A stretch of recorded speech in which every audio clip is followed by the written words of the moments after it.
तब तक हम थोड़ा सा कुछ इंट्रोडक्शंस ले लेते हैं, something like that. Sure. So that our people get to know your team. Yes. आप बैठे sir. No, please sit, ma'am. I'll be sitting here. I'll sit here. Please sit there. You are our honored guest, sir. I'll pull the chair here. Please come.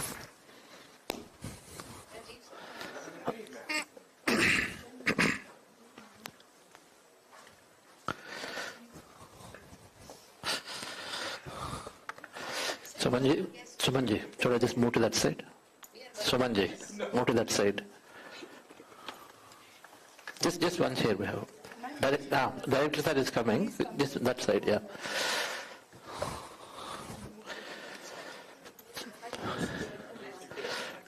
Two more chairs later. 2 chairs later, yeah.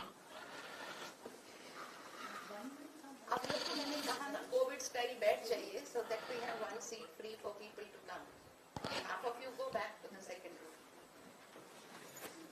I told you एक छोड़ के बैठिए. COVID style. That's very good. One more chair, leave it, yeah, there. I guess. Yes, I got settled.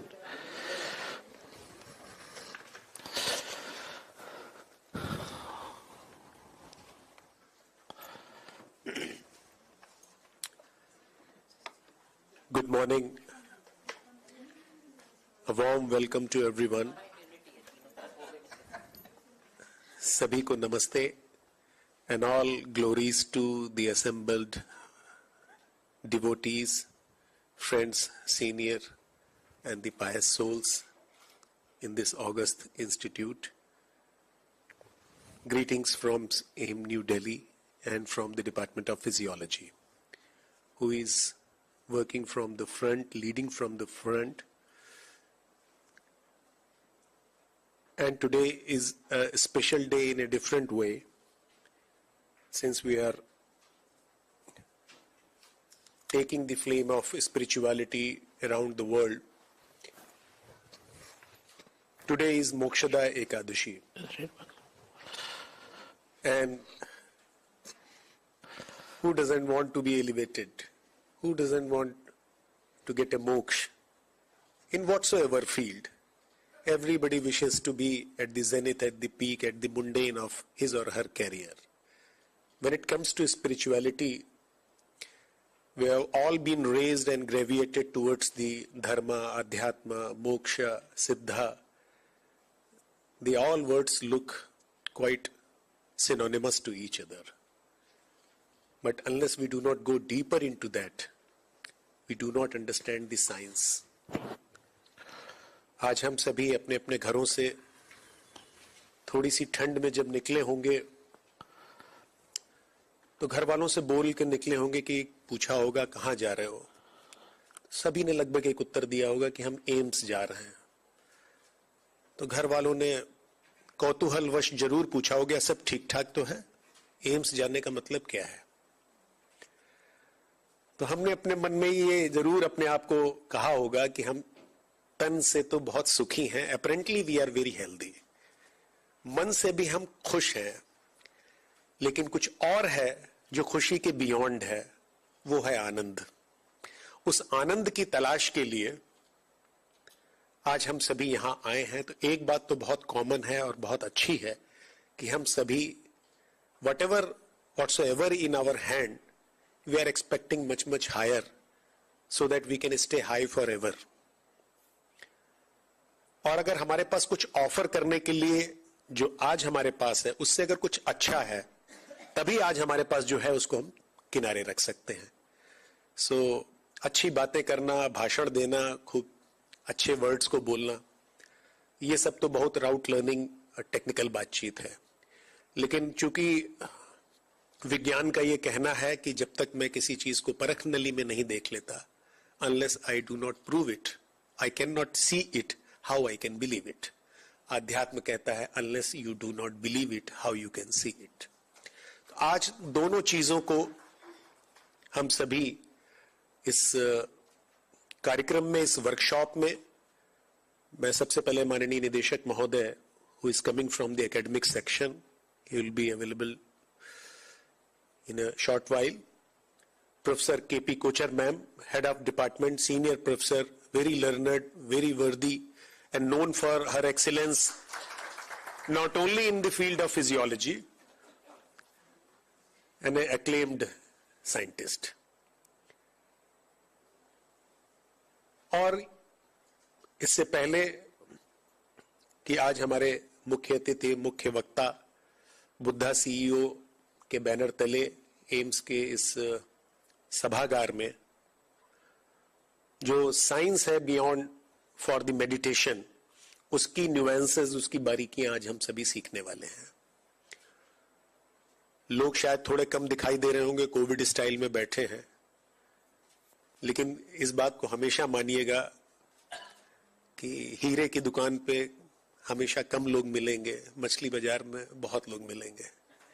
तो आज आप वाकई में हीरा तलाशने आए हैं तो दुकान में भीड़ बड़ी कम नजर आ रही होगी. तो जिनको वाकई में तड़प है, जो वाकई में इस विज्ञान को समझना चाहते हैं और सीख करके आगे सिखाना चाहते हैं, वो आज यहां पर आए हैं. और इस कार्यक्रम के शुरू होने से पहले मैम ने कहा कि ये धर्म और आध्यात्म और ये विज्ञान और ये स्पिरिचुअलिटी पूरे भारत ने ही पूरे विश्व को दिया है. और what else best than this we can offer to the world, and there is nothing much superior that world can receive from this. और उसके बाद तकलीफ तब होती है जब भारत ने जो दिया है, जो खजाना है, जो उसकी नाभि में है, उसकी कस्तूरी में है, उसके बावजूद भी बहुत सारे प्रश्न ऐसे उठते हैं कि does God exist, is there any existence of soul, क्या हम कभी कुछ खुश भी रह सकते हैं, आनंद में भी रह सकते हैं. इस प्रकार के प्रश्न इसलिए आते हैं कि हमने कभी किसी रेवरेंड मास्टर से, स्पिरिचुअल मास्टर से, मिस्टिक से उसकी बारीकियां, उसके विज्ञान को सीखा नहीं, समझा नहीं, उसको उतनी तवज्जो नहीं दी.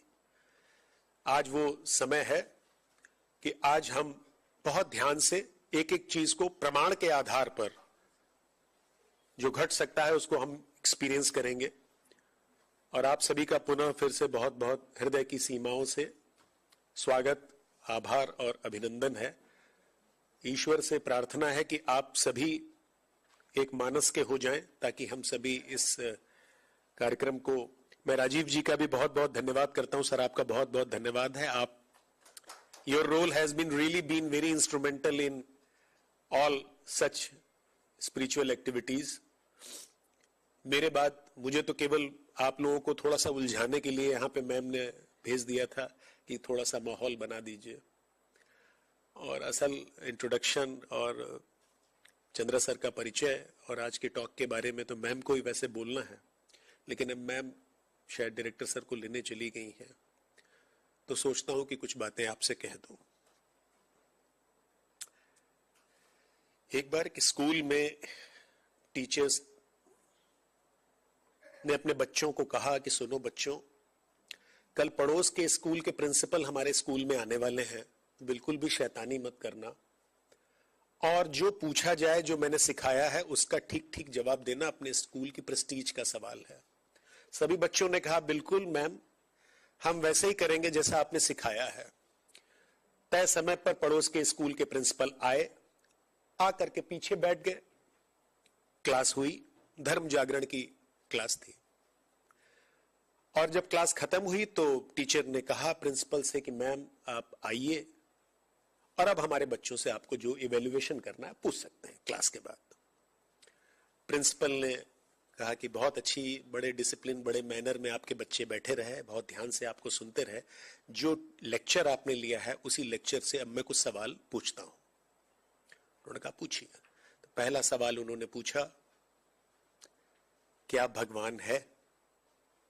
सभी बच्चों ने दाहिना हाथ ऊपर उठाया और कहा हां, भगवान है. टीचर बहुत खुश हुए कि मैंने तो हमेशा यही सिखाया था कि जब भी पूछा जाए कि भगवान है तो अपना दाहिना हाथ उठा देना. दूसरा सवाल पूछा गया, भगवान कहां है? Where does God situated? सभी बच्चों ने दाहिना हाथ बाईं छाती पर रख दिया और कहा भगवान यहां है.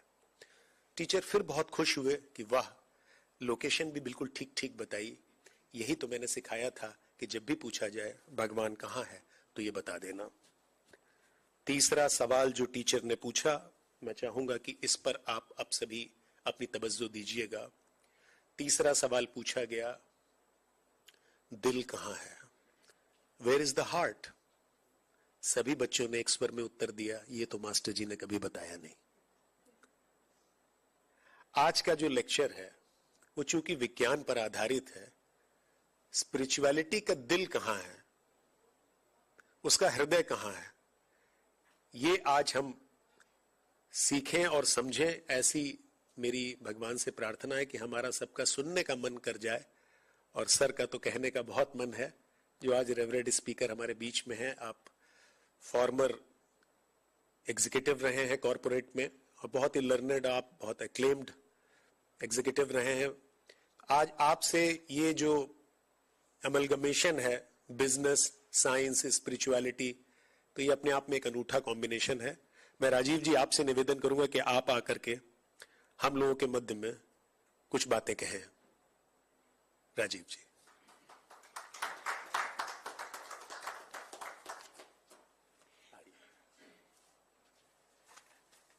Namaskar everyone. And Dr. Dikshit has given me a very tough and a surprising job. So, out of turn, out of syllabus. So, well, meditation, we in Buddha CEO, we do Anapanasati meditation, which is very simple and very easy to understand and practice. And meditation we have found as a profound impact on your mental health, your emotional health, your intelligence health.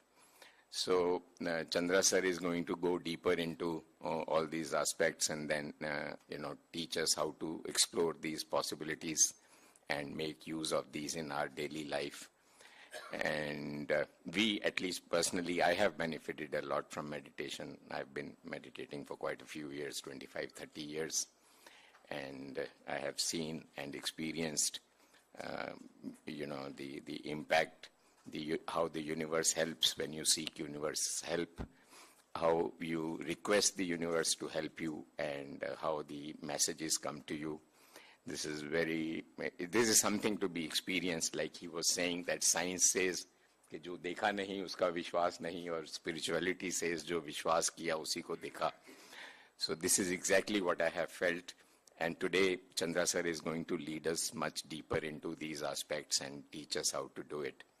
So I really look forward to a long detailed session with the Chandra sir, and I'm sure all of you would really enjoy, because his explanations are all scientific, science-based, and we are amongst the people of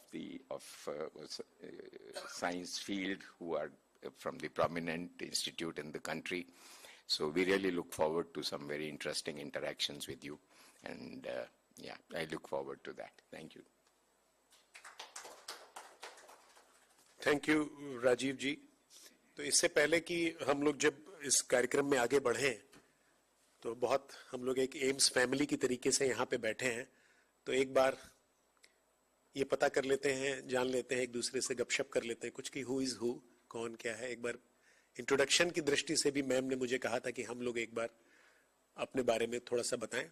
3 चीजें बता सकते हैं, नाम, काम और धाम।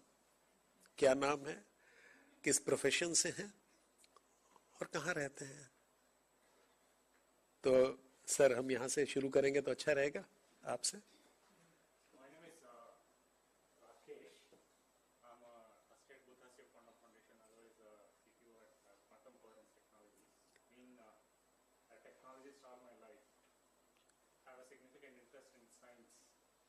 Since last 4 years when I started practicing meditation, I realized spirituality and science, they are not different. Everything that the modern science is able to understand, especially quantum physics, is able to explain spirituality that has been known for a long period of time. Okay. So, thank you. Thank you, Rakesh ji. Yeah, May I also introduce myself? I'm an architect, and I consult with the World Bank.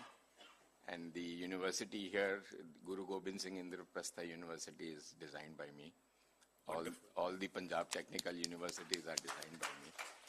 And I've been practicing like I told you earlier already. Thank you. So nice of you. Sir.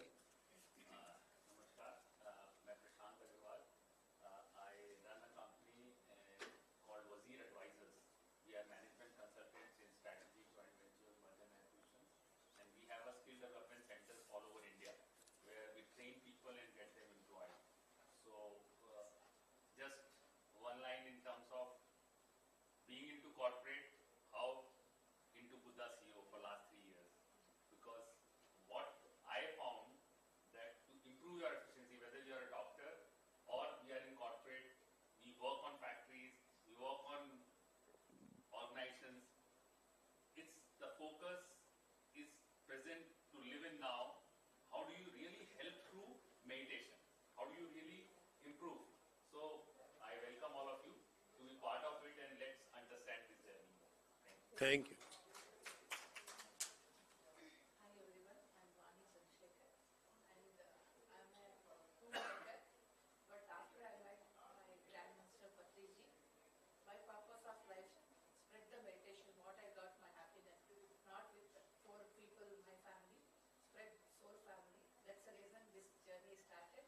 I'm doing this work with a great happiness. Thank you, Vaniji.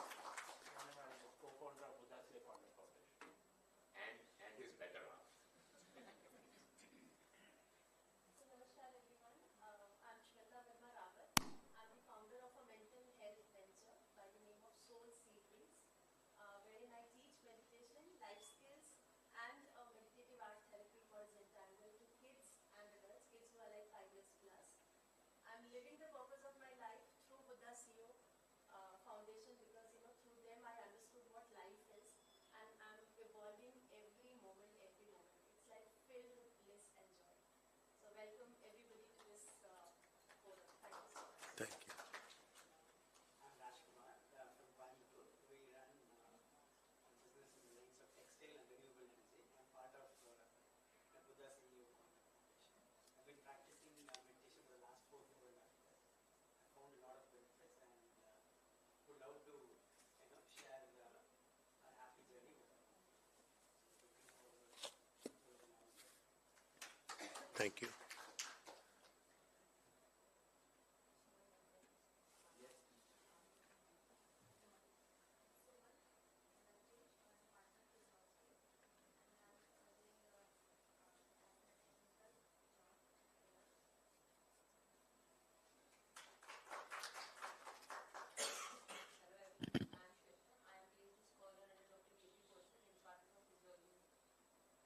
Thank you.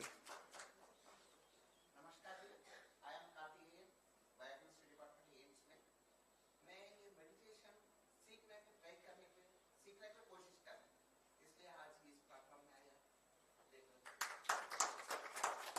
Karthik ji is very humble and very helpful personality with always a cheerful, perpetual smile. Thank you so much, Karthik ji.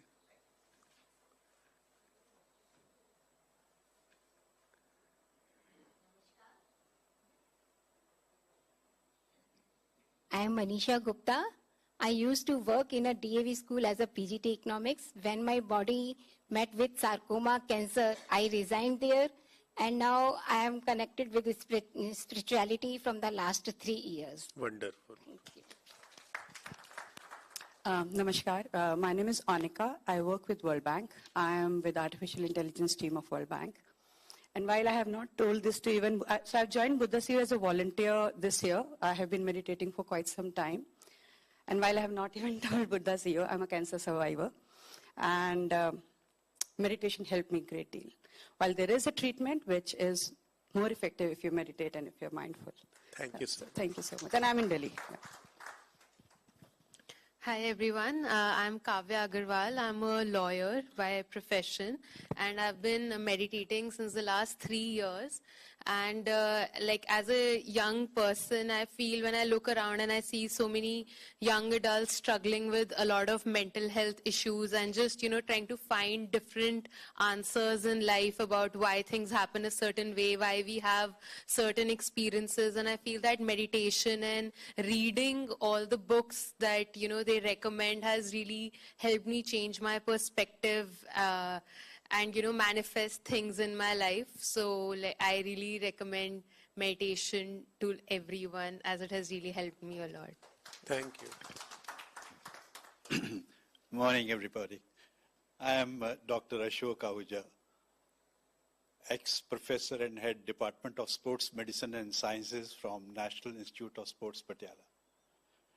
I have enjoyed the meditation journey for the last 4 years through Buddha CEO Foundation and trying to find out the various answers of neurophysiology and science, especially pertaining to the sportsman and field.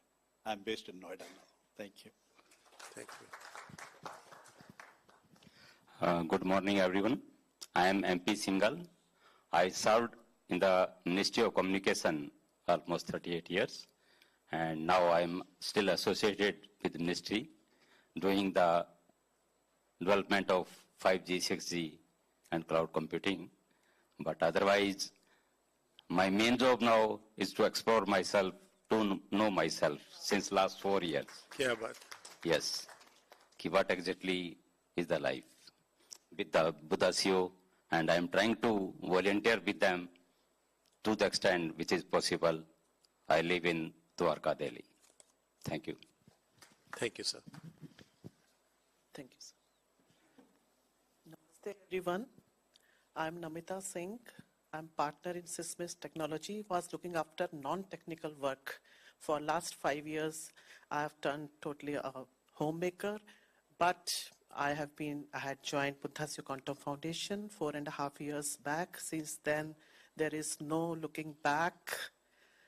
Closing your eyes and observing your breath can do wonders. This is what I have discovered here, and life has certainly become smoother and happier. I'm able to enjoy my life more and more on each day basis. Thank you so very much. Thank you. Hello everyone, मेरा नाम अलेख्या है और हमारा एक Hindi media meditation channel है. It's a satellite channel called PMC Hindi. उसमें मैं as a CEO काम कर रही हूँ. बाय प्रोफेशन में एक चार्टर्ड अकाउंटेंट हूँ और मेरी ध्यान की यात्रा 15 साल पहले शुरू हुई थी. When my father was diagnosed with blood clots in his brain and his heart.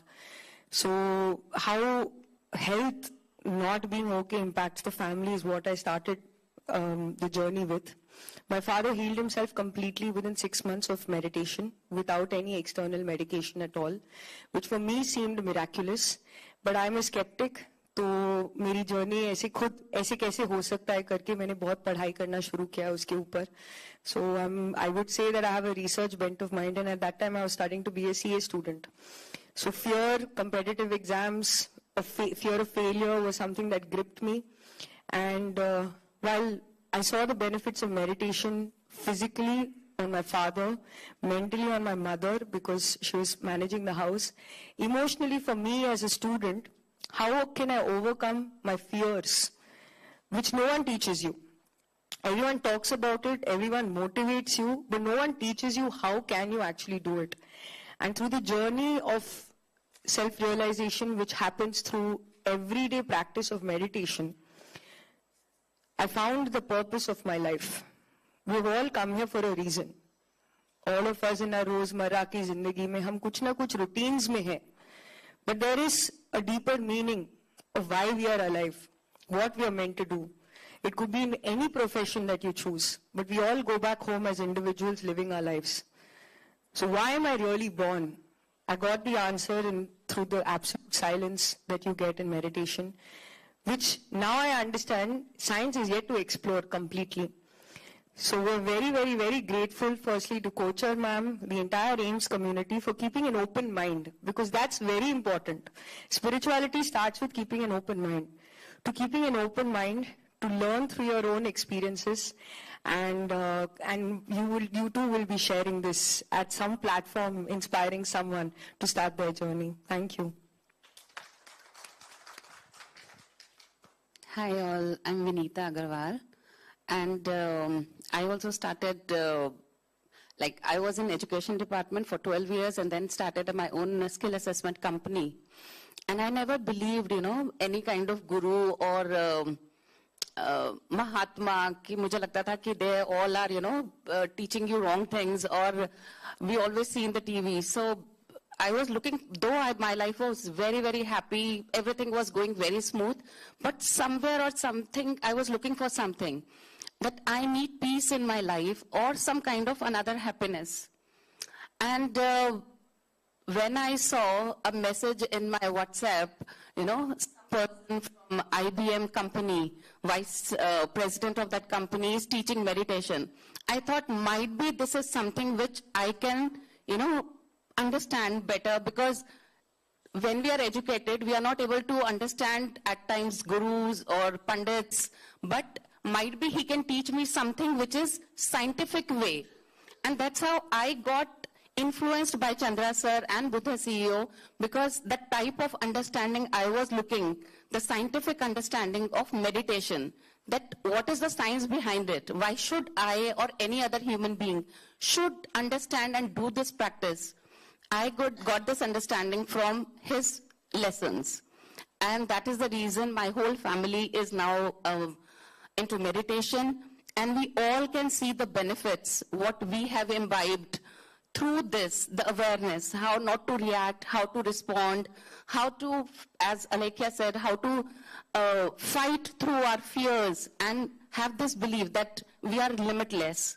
So many things we learned through this meditation. And that is the reason why we all are here, so that more and more people can join this and get this kind of peace and happiness from within. Thank you. Happy morning, everyone. My name is Suman Agarwal, Suman Khanna Agarwal. I'm a former professor of Delhi University, professor of philosophy, and a Gandhian scholar with a PhD in Gandhian philosophy, and written 3 books on Gandhi, which no one wants to really know more about in India at least. I also run a Gandhian NGO.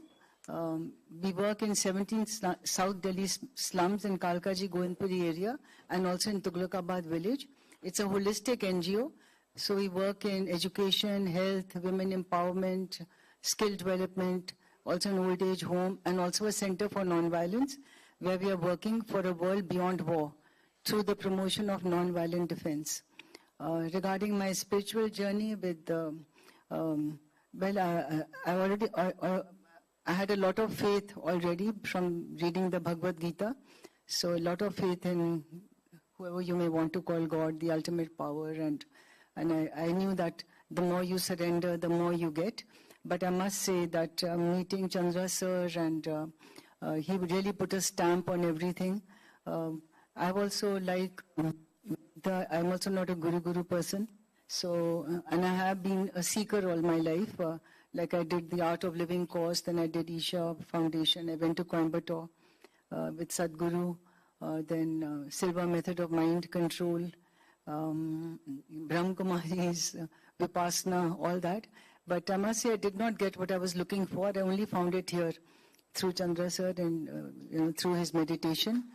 And again, it's really very scientific. And I mean, of course, I had faith. That was already there. But how to realize God, how to get into that, where there's no mind, no thing, as Sir puts it. So that, in a way, you could call it Satchitanand. There are many ways of classifying it. So that I could only get through him, and it's also very life transforming in the sense he also teaches manifestation, which I experimented with, and I'm still experimenting, and it succeeds. So you're very lucky to be here and to be able to listen to this great meditation guru. I hope you will get as much benefit as I have. Thank you. Thank you so much. Yeah, now we quickly jump to the other side of, so that we'll get to know that who is who.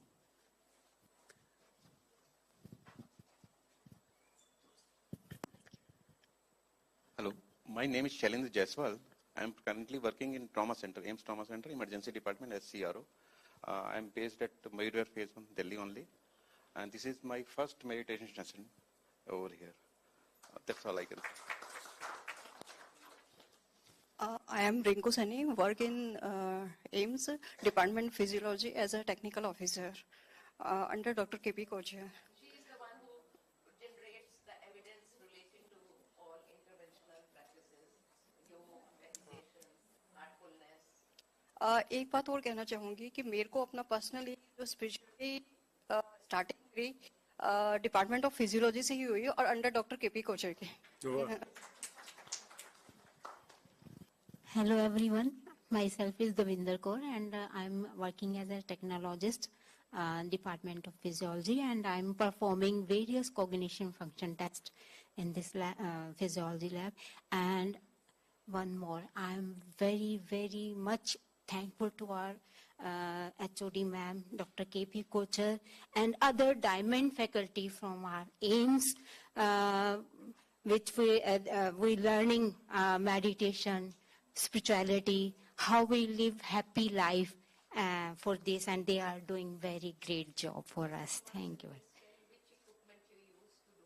Yes, I'm working on visual tracking by performing tasks, various tasks to the subject and patient. Like we are doing, we are working on a study where patients are coming from dental caries, and we show the images, healthy versus non-healthy food, and we do the visual tracking. Simultaneously, we have another instrument, BioPack machinery, which have lot of various parameters like HRV and EEG, ECG. So we are doing this, and one other device we have, FNIRs, functional near infrared rayon, which tell us we have band and tie up any part of our body, and which tell us the flow of deoxygenated and oxygenated hemoglobin in our cells.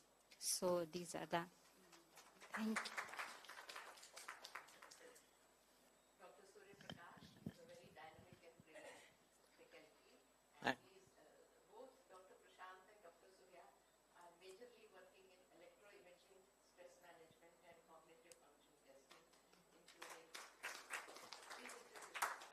I'm Dr. Surya Prakash, Associate Professor Physiology. I'm Dr. Prashant Aide. I'm additional professor here working with Dr. Surya. So in electroimaging. And you are also working on Om chanting. And Yeah, I've done that work. Neurophysiological correlates. Yeah. Meaningful Hindi words. Like Yeah, Hindi words. And nonsense words, and generating evidence as to what is happening here by doing quantitative EEG. So they are doing lots and lots of things.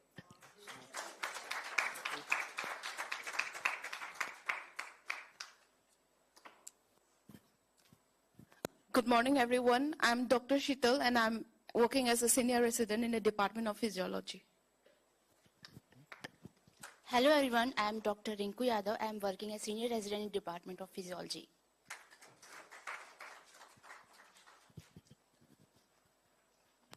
Good morning, everyone. Myself, Dr. Reena. I'm working as a postdoctoral in the Department of Physiology. Thank you.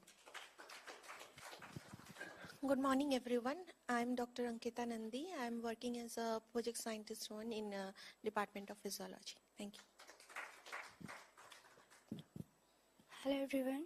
I am Ikra, Department of Physiology, and Dr. Smita Patel. Good morning, everyone. My name is Puspanjali Patel. I am a PhD research scholar under Dr. Asmita Patel in Department of Physiology. Thank you. Good morning, everyone. I'm Dr. Akanksha. I'm working as a senior resident in the Department of Physiology. Good morning, everyone. I am Dr. Hina Parihar. I am working as senior resident in the Department of Physiology, and I've also experimented with meditation in the last 10 years.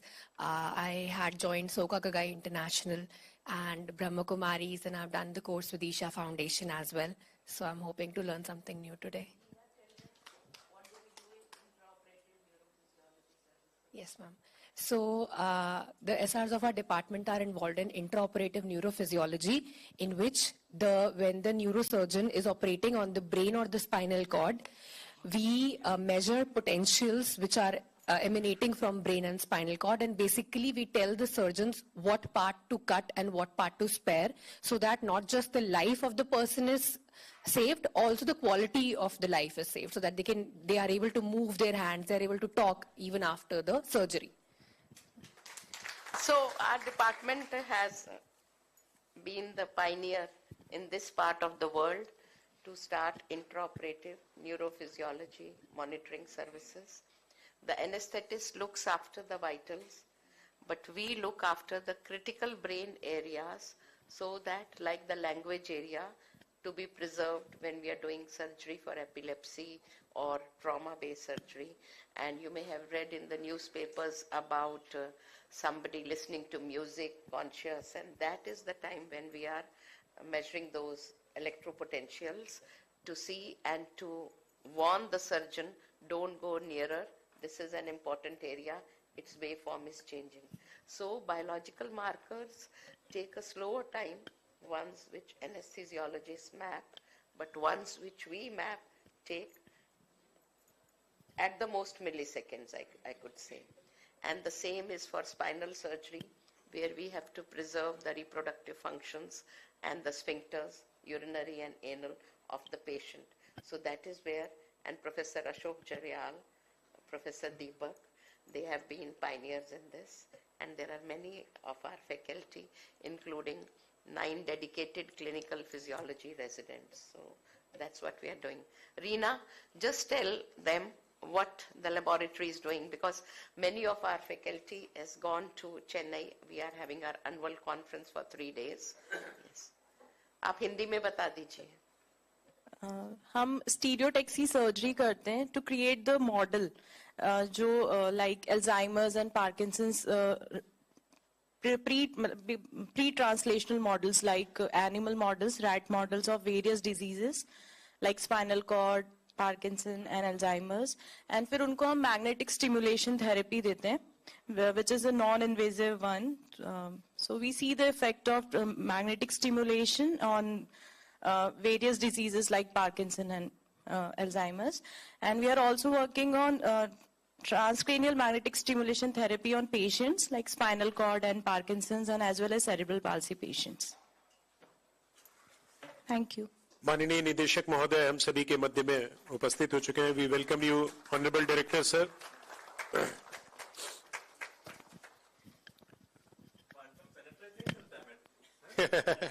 कम क्यों है? They are in higher excitation.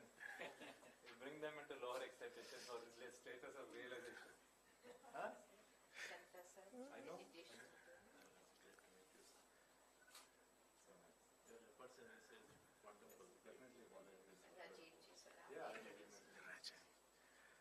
So thank you so much, Honorable Director Sir. Without a delay, we request to the distinguished faculty members and Director Sir and the speaker today for the lamp lightning, so that we can collect the blissfulness for the today's the master. जी जी जी हम सभी से निवेदन करेंगे कि कृपया दीप प्रज्वलन करने की कृपा करें.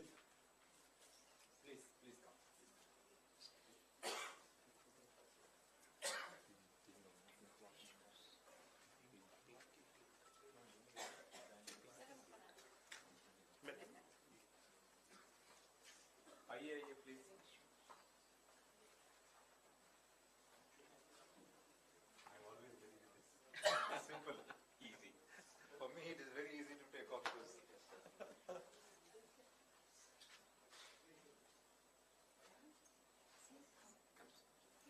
Master first. Ma'am, Come, Suranji, come. Come, ready.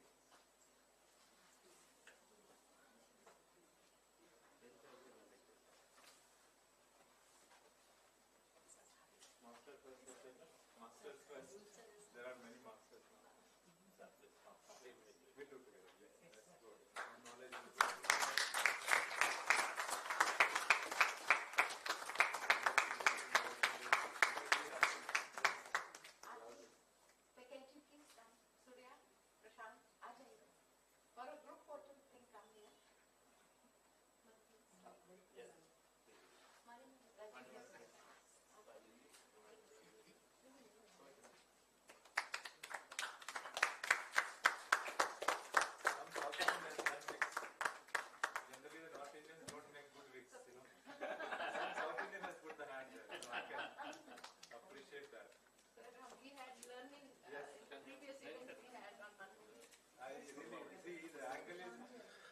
appropriate angle and the thinness also.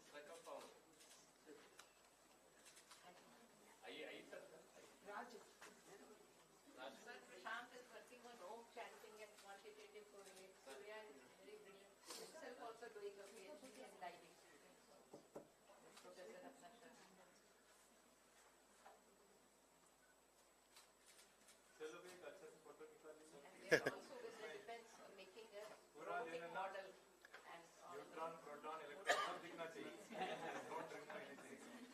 Then comes the quantum physics. Chalinder sir, आज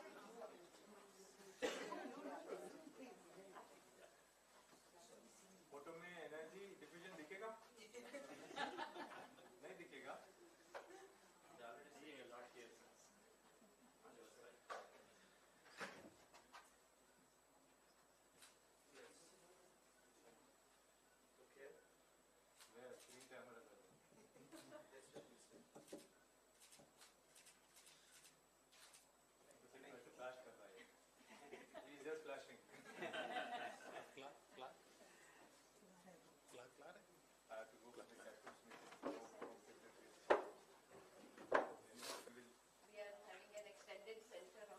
Sir. Yes, sir. It is. Yes. I request co-chair ma'am to. Yes, we will welcome. आप यहाँ से लेंगे? अच्छा वहाँ पे ले लेंगे?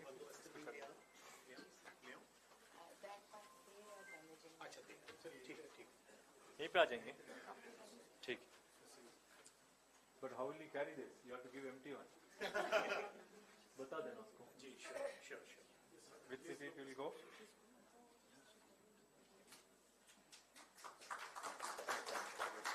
We will give the empty one so that. ठीक है. Rajiv sir, felicitate. पहले आप. Please come. No. हाँ sir. आप भी आ जाओ. आ जाओ. Vikrant, come please. Please come. मैं इधर आ जाइए. ठीक आ है. जाइए. Please come.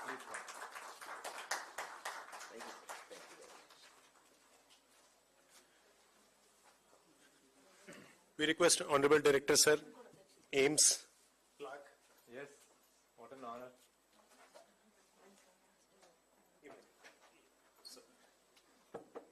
Please come.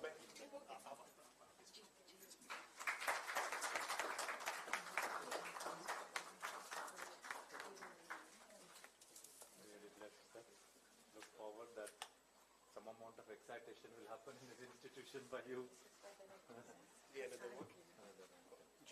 Rajiv sir.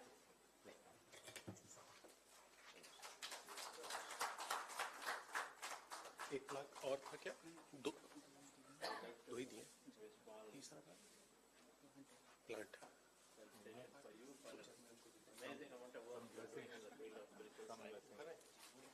ठीक है.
Thank you, sir. Thank you to all the spiritual gurus over here, because we only talk about physical health, maybe a little bit of our mental health issues, and the departments are there. Then we added up a component of social. So the actual definition, physical, mental, social, and then the spirituality was added up. People realized that only this will not work. And now everything is going to the quantum, as we looked into that, I always tell the people, then we are at the biology level, when we talk about medicine and all. When you look into the chemistry, then the physics, and the physics goes to the quantum, the evolution has happened from there. But unfortunately for us, the biology begins with only what Darwin says, from single organism to the whatever we are, we have to go that's the truth, and that's the realization which we have to do it. And this institution is open to you, sir. Whatever you can see that, we have a platform of all the people. People are there, technologies exist, expertise is available, and there are people who have huge potential. The best of the minds of this country are here.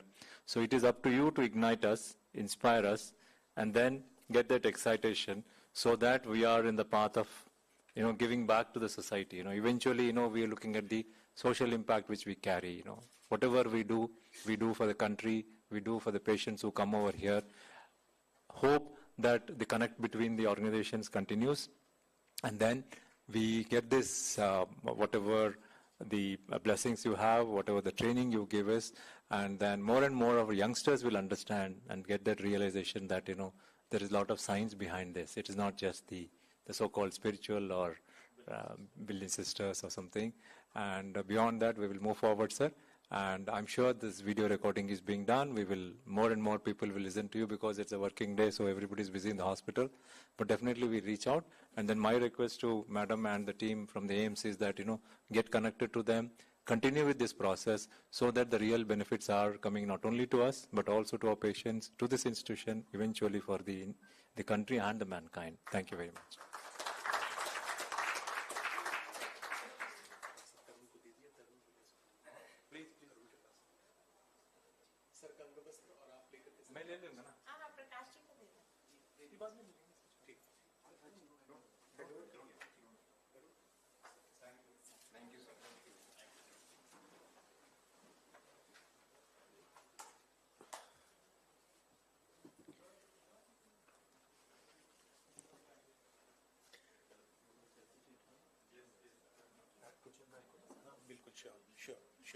Sure. She's just coming.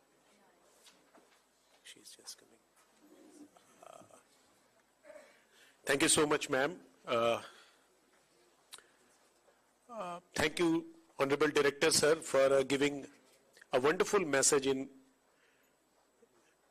बहुत short में बहुत ही अच्छा that the AIIMS is open. It's not a hospital, but an institution of apex and the national importance, where we always keep an humanity issue, humanity angle, other than the teaching, training and research. We are open, and the request is also to just connect a bridge, and such kind of program should be take place intermittently. And I request the good office of Buddha CEO to please felicitate Kochar ma'am. No. I request please ma'am आप केंद्र में आ जाएं तो Buddha CEO के good office आपको felicitate करेगा, ऐसा मुझे आदेश मिला. तो For him also.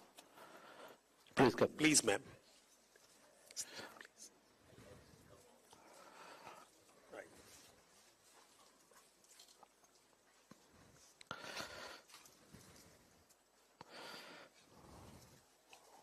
Please come, Vinita ji and Suman ji, please आइए. जी. Come.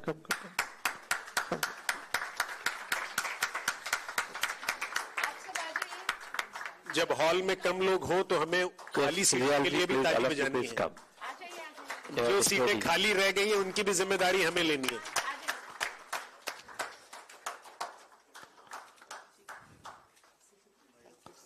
Thank you.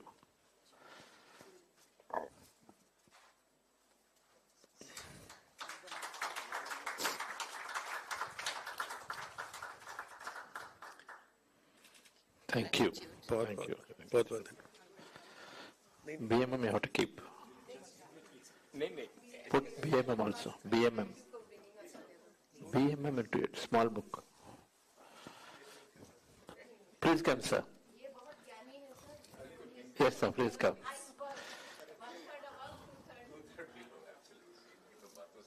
Prashant, please come. Abhi, what do you guys have come? Yeah, come. Come, do it. Single ji आई है ना?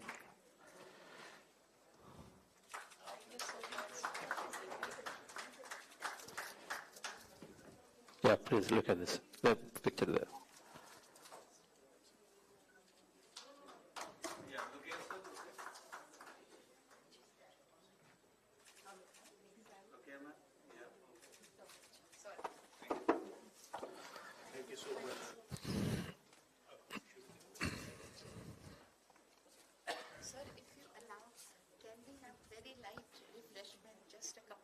Yes. I can say 2 or 3 things. Let's do it. Start the workshop. Am I go? Yes. I was also thinking that way. Yeah, let's do it.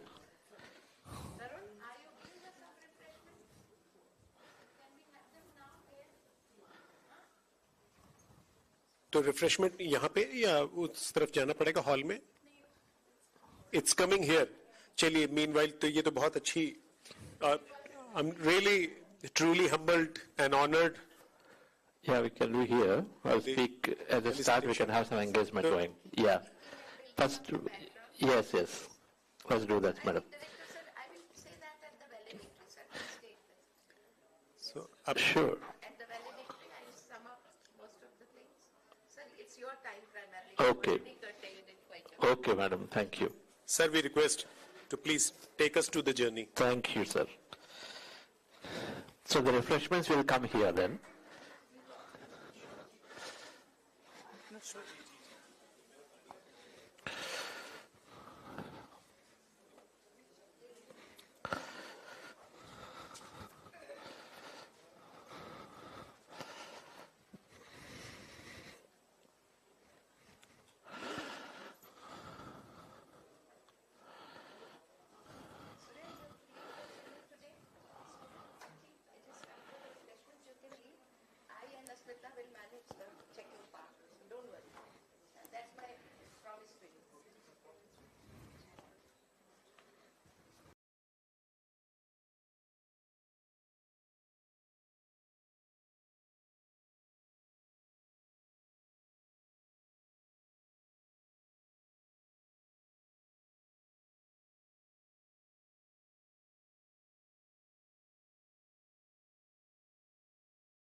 No, 1 second.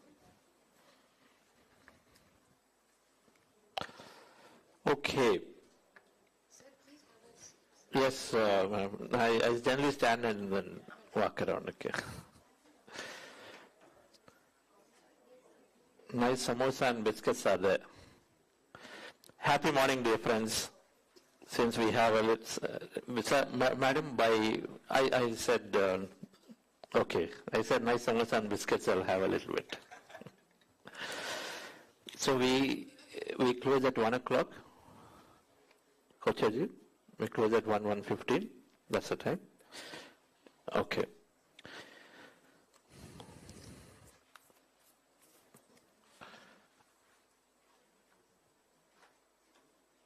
So I come from a corporate background. Happy morning, everyone, once again. And then really thank you, Dr. Samir, Dr. Kocherji, and then definitely Dr. Srinivas Garu, and Dr. Vivekji, so such a wonderful way of bringing us into here, and all of you for your wonderful, valuable time. We at Buddhasiva Quantum Foundation, which is from Pyramid Spiritual Society's movement, we are very honored and grateful to you for giving your time to us today at this time. We understand that you have this series of lectures again and again, and then still, in spite of your very busy schedule, taking time to be here, so it truly means something, and it truly means that you want to explore the alternate methodology, explore higher knowledge. There are many myths about meditation. Contrary to the myths that meditation is towards the end of a life, when there are serious challenges is when people go into meditation. When we have more time, then we have nothing to do, so we do meditation. What I've discovered in my last 25 years, ever since I got to meditation, is that meditation is giving us a great life. A life that you can define in whichever area. If it's a life that you want in building a great personal family life, you do that. If you want to cultivate a great business, you do that. You want this deeper happiness, you do that. You want to serve people, you do that. Whatever area that you think of, that meditation is simply enhancing and catalyzing our experience of life by a 10-fold and a 100-fold. It is simply connecting us to the infinite potential quantum energy field, and so then we reprogram our limitation that we have in each and every one of us, as even Dr. Srinivas mentioned, that the Darwinian theory is telling that we came from somewhere, and so there is a limitation right there it started. But then with meditation we recognize that it is nowhere, we're never limited by hereditary things, by genes, by this and that. But now we understand from quantum physics perspective that our observation manifests possibilities. And meditation helps us to have the right observation and then have the focused observation. Two things that are there. A right observation means what is right for me that can help me to be very, very happy, satisfied, meaningful. And then focused observation is when you put your observation, attention on something that comes into reality. Now, when I came into meditation first, my younger brother, medical doctor, in the year 99, was telling me that meditation, while well-being is there, he was saying casually, well-being is there because that's what I do. I treat patients through meditation, not medication. He graduated from Siddhartha Medical College in Andhra Pradesh in 96 or so. And so he was really helping people to find and heal themselves through meditation. So he would tell me, well-being will be there. But I was a computer science engineer working in the United States. He was telling me, it will give you growth and success. You practice meditation.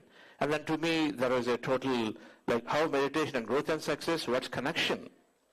And so I just put him aside. So next met Patriji, who is the master, who really opened the doors for a great life. He said, when your thinking changes, your life changes. Your thinking changes, your life changes, because your thoughts are connected to experience, and meditation helps you change. I was then on vacation, and he said, your thinking is all wrong. And so he challenged me quite a bit for me to explore and say, what is that right thinking? And so that's when I felt and I went into meditation. I started looking at it, researching. As a computer scientist from BITS Pilani, I definitely wanted to have a right proof and understanding. So I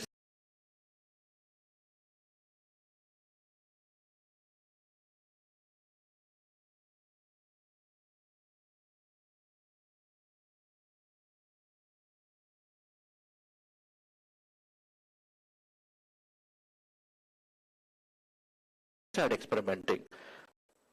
Alekia said, you cannot really explain a lot of spirituality through science, so I didn't know at that time. But I started exploring. But one thing was there. If you explore and you have a personal experience, then you know that it cannot be taken away by anybody because it's with you. And so I did that. I did experimentation. The first thing that happened to me when I started meditating, and then about 40 days later,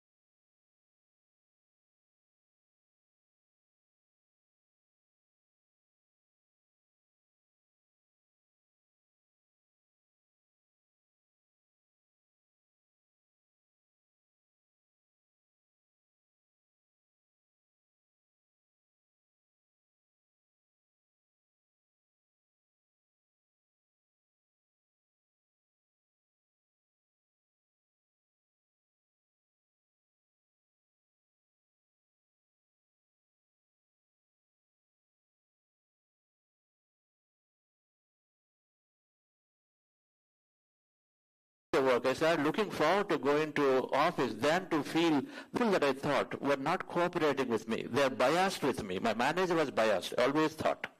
He was always siding with somebody else. And then the colleagues, some of them were not cooperating. They would keep things close to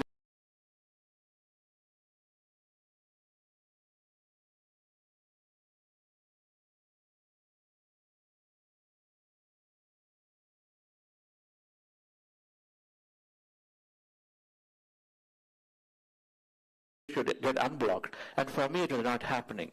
And then that lead towards throbbing pain, and then pain would lead towards by the night, if it doesn't happen next day, it is in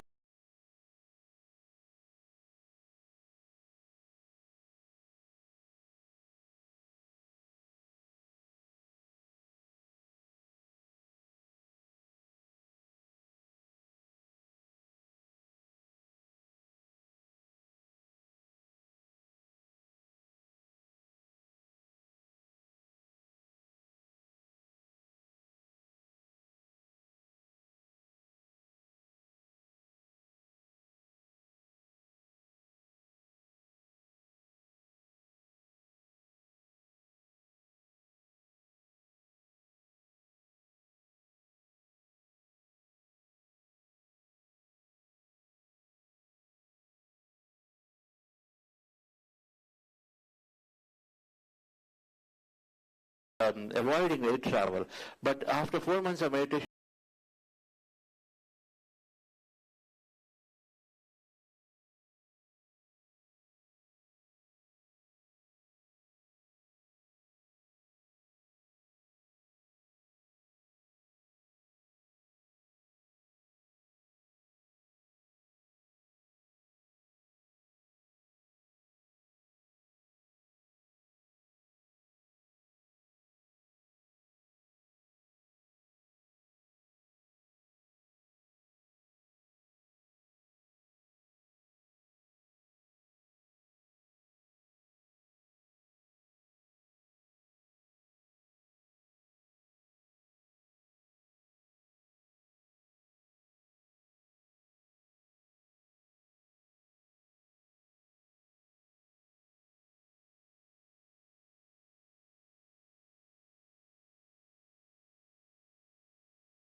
please. Please have a seat. Okay, we'll do that then, yes.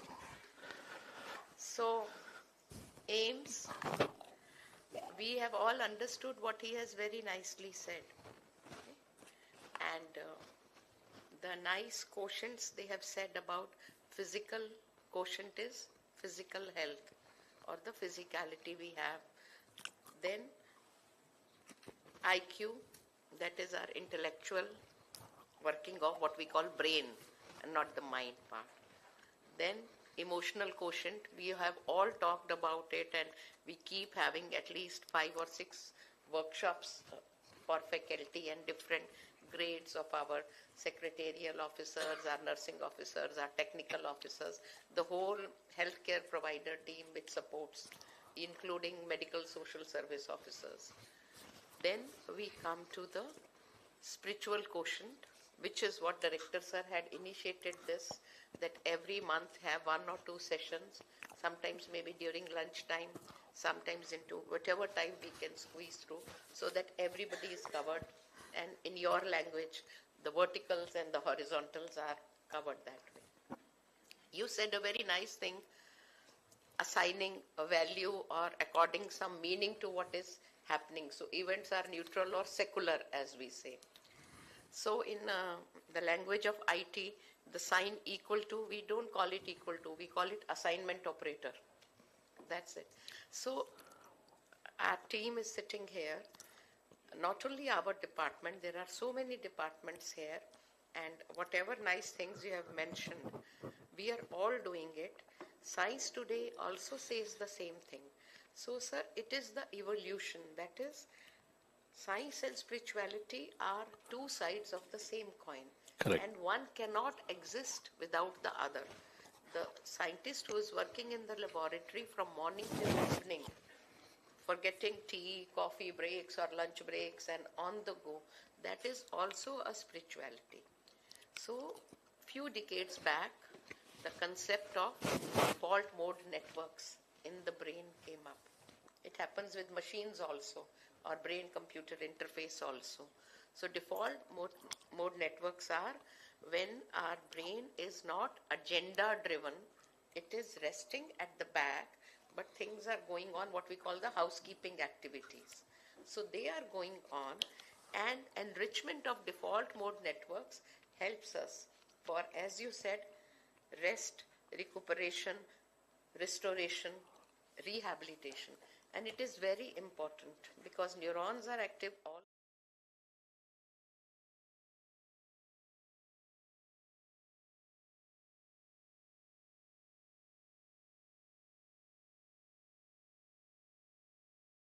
We don't rest, and if we don't go into these kinds of what you say from an agenda driven or projection pathway paradigm to a default mode background paradigm, which we call the back-end office in your terminology, then what happens is excitotoxicity.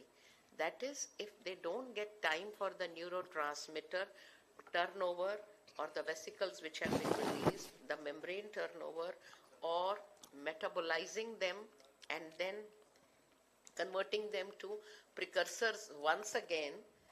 So both for glucose, oxygen, and the amino acids which make up the neurotransmitters, these activities are important.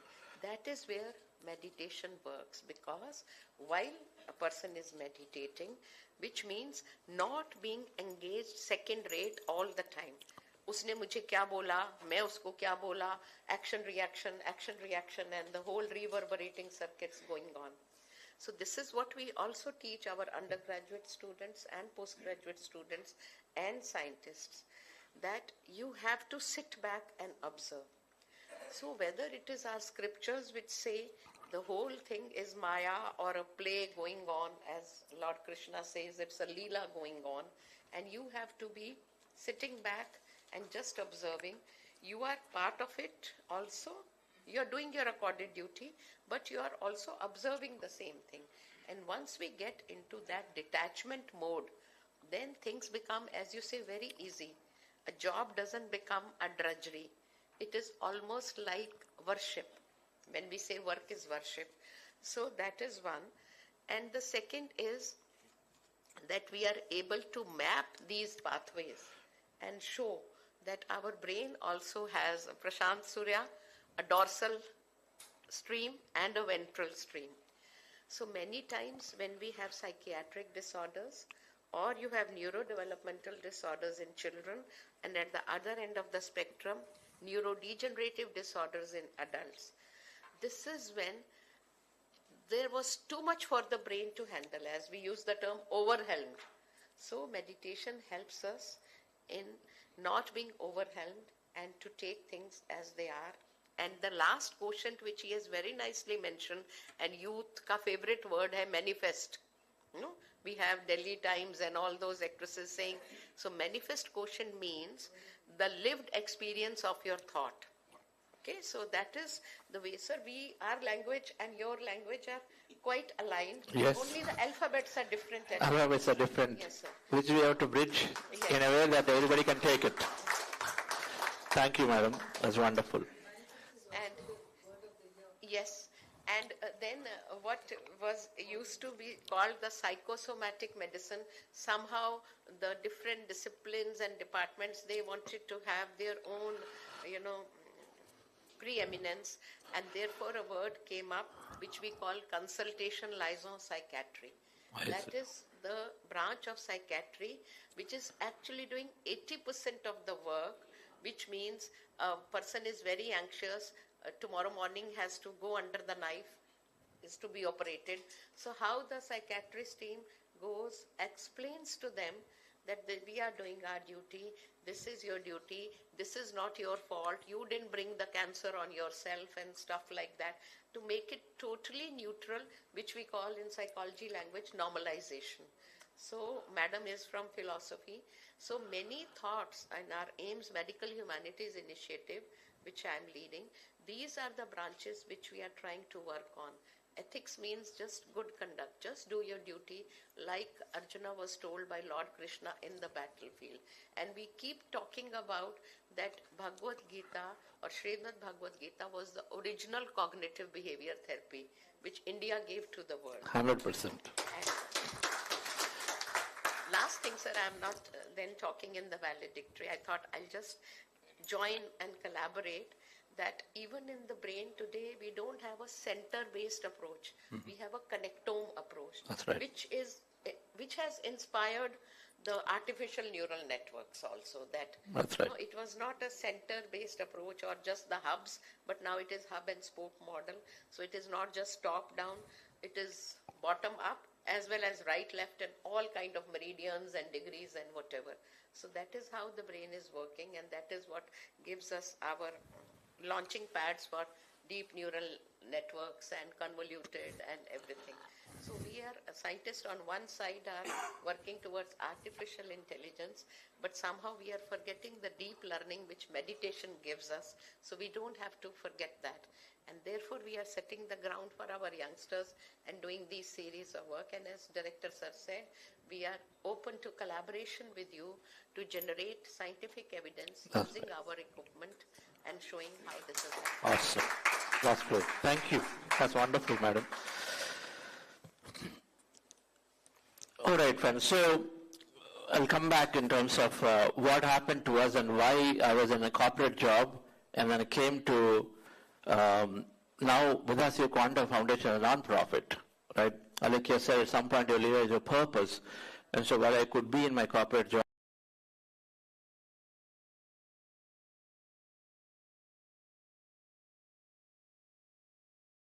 to be, if you are in a multinational and executive, you get really paid, well taken care. But somewhere, the calling came, and then I saw Patriji, I saw many youngsters like in PSS movement. Then I said, this is the time for me to give as much. While I was working and doing service for a long time, since 2003, as soon as I came to meditation, service became my second nature. Because one of the core aspects of meditation is to develop that nature. It connects people, and so then you feel that you want to give. That's why all the Buddhas here, as soon as they start the journey, they are here. They want to teach. They're already doing it. They want to inspire people with their transformation. Meditation brings that connectivity among people, because in the field you are connected. So it experiences you to have that field connection, and so you hear in the matter again, and so you are being able to find people as just a reflection of you. And so with that understanding, then I resigned my job, and then with a purpose being understood, in 2019, I resigned. In 2020, we started Buddhasi Quantum Foundation with the sole goal that brings science out into everyone, with a goal that we have bring this to leadership, we bring this to thinkers, influencers like you, that it is not a belief system, it's got so much science backed into it, but simplicity is there, so why can't it be it should go to everyone. Patrice's dream was to recognize that meditation is every individual in the world becomes a meditator. Okay, it has so much power to it. So we'll go into understanding this. So let me start. There are a few things that are there in this. So we will go through a little bit about foundation as well as PSS movement. We are understanding our spiritual concepts that develop greater physical health, mental well-being, and social health, and of course spiritual health. Meditation is the basis for creating these new habits of transformation, right? And we will practice meditation very shortly, not too far, and so see the power of simplicity of this meditation.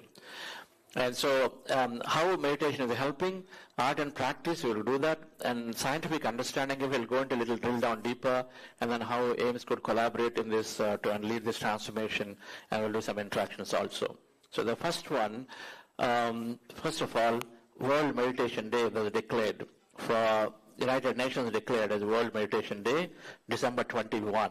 Right? So it's how many of you paid attention to this article, this news item? How many of you paid attention? Right?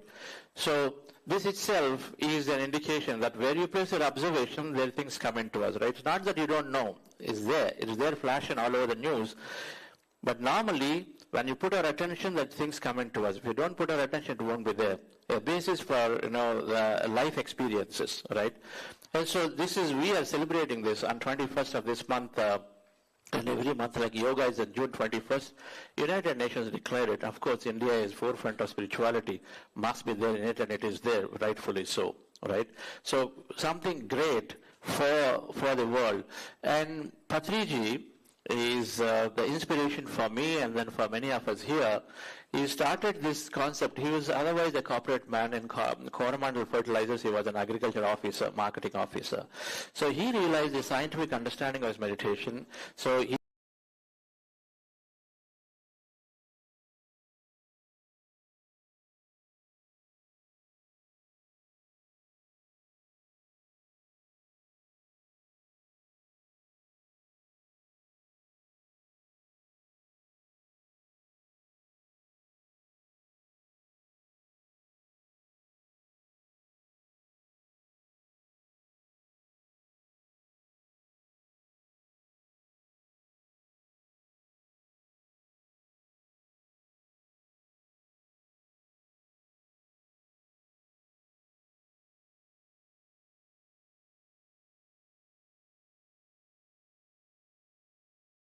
this aspect.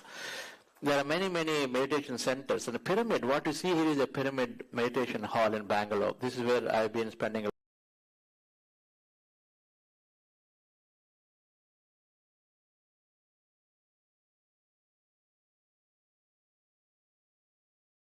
job. So Pyramid Valley is about 5,000 people can meditate inside at a time. So we give free meditation. We are all working towards giving this wonderful tool to everyone so they can empower themselves. Buddhasi was a core part of this meditation movement, which is bringing non-profit entities in India. So essentially building world full of leaders who are meditative, compassionate, and purpose-driven. So that we feel, and then this is what we see here, everyone wanting to contribute, wanting to do whatever that you feel, that your unique expression, that you can give value to the society, give back, right?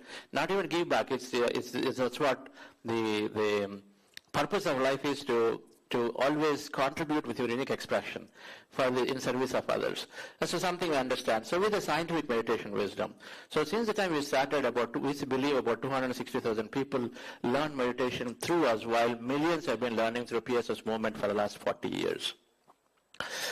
We do, primarily we do online and in-person programs like this, but a lot of online programs we do. Transformation, 40-day programs. We do, thousands of people connect with us and then do that for youth as well as for the public and all that. We are doing publishing. The book that we have, little booklet, is very, very useful and meditation practice, very simple. And then we have a big conference coming. I'll talk about it in the end. But otherwise, then we have many chapters.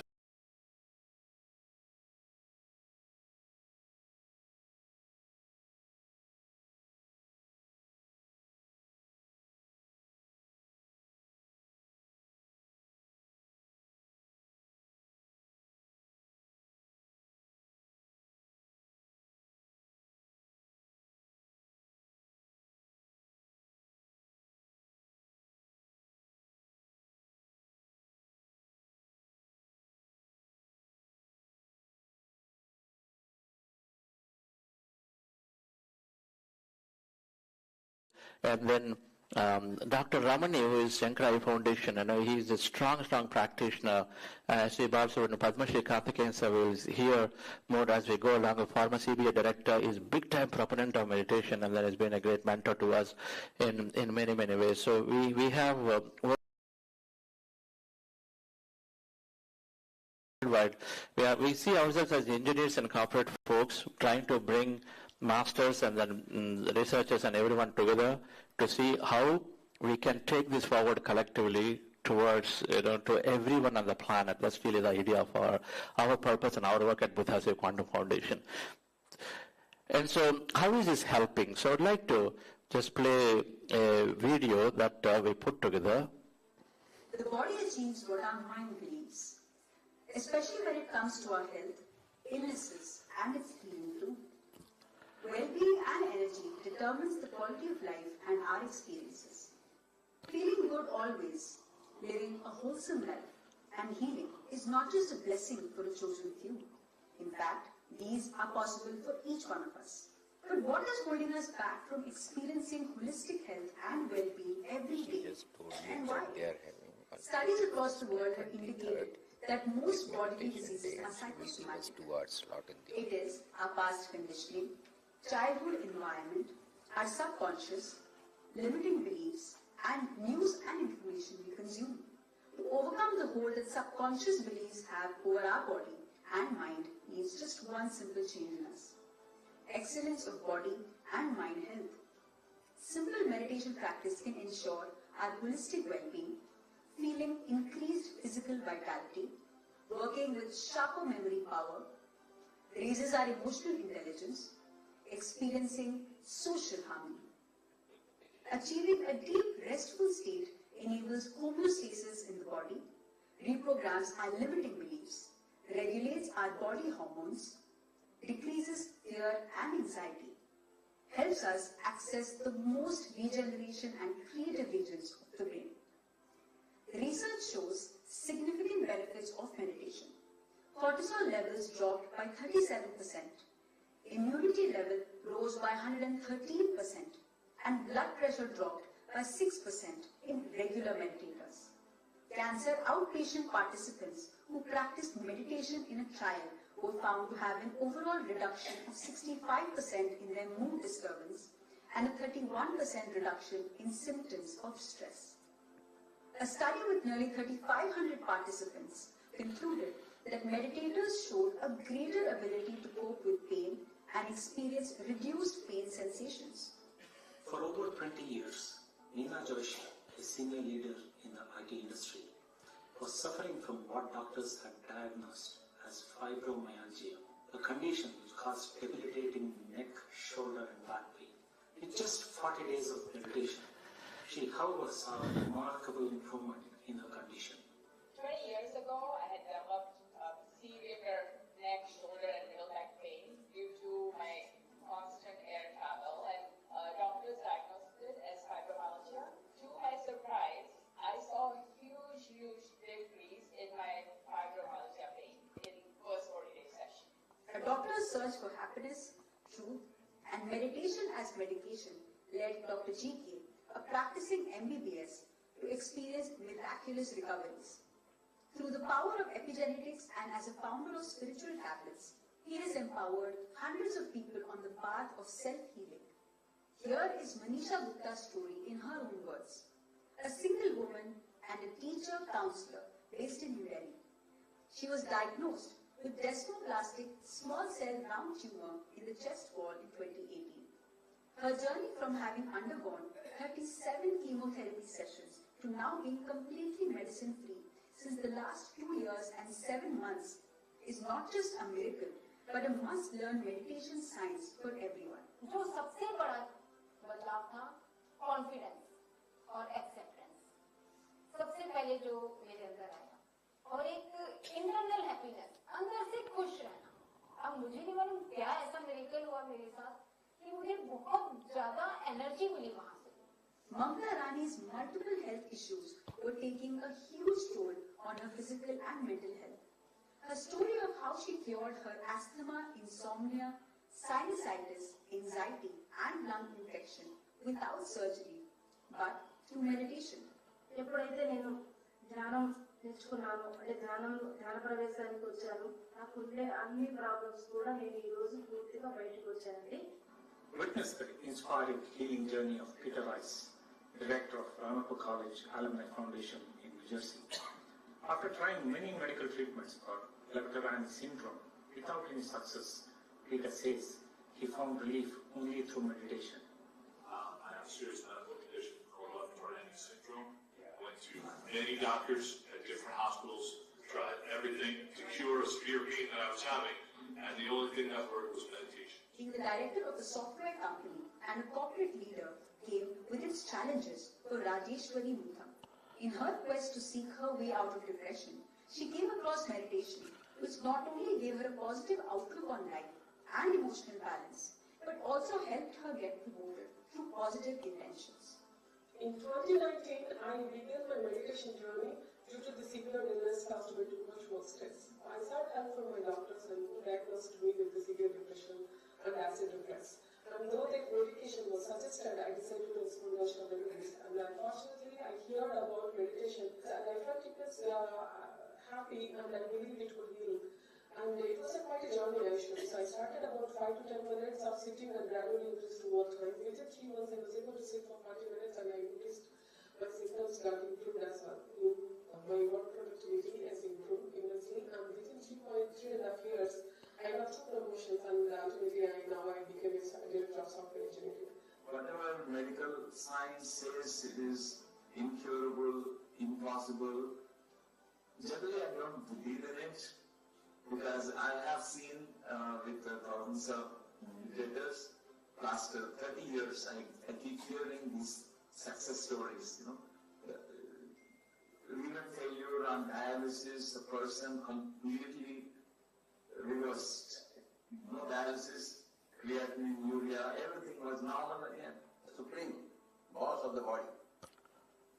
Everything is psychosomatic. All medical fraternity needs the practice of meditation to understand what is meditation. Then they will recommend meditation to their patients. Your body reflects the state of the mind. Our health is the biggest gift for us. Through the science of meditation, every day miracles become the new normal. Through a simple meditation practice, you are just one step away from great health. You can introduce meditation into your organization and community with the help of Project Excellence Center and its resources including assistance and training. Reach out to us at excellence@buddhaceo.org. Thank you. So a few medical doctors were practicing it, this meditation regularly, so listen to them and then every day, every week, I saw myself growing into a different being. It was a combined effort, like the teachings, the science behind it, the art, the benefits, all of them were kind of grounded into a similar language. When I came into breath mindful meditation in 2021 February, all these thoughts and beliefs were shattered, especially because of the science behind it that we learned. We learned that it's a miracle, synchronicity, manifestation, healing, and enjoy. You don't have to go anywhere. When you know the abundance is yours, you can make a great life. You are in a great situation. I found that meditation gives me answers and clarity of mind and peace. I'm able to connect better with my patients through my meditation. I lost fears. I had people-pleasing attitude, then inferiority complex, and I gained a lot of confidence. And the most important thing I got to know is purpose of my life. I could say that the deeper I got into the entire journey, the more benefits that I could see. One thing that I noticed was all of these benefits which Kurt speaks about, which we know about meditation, I noticed it very naturally and organically as I was meditating. Nothing was forced, nothing was out of place. It all happened naturally over time. I feel like I'm a wick of candle in an ocean of disturbances. So no matter what I go through, I know that at the end of the day, I will always stay grounded, that I'll always come back to my base.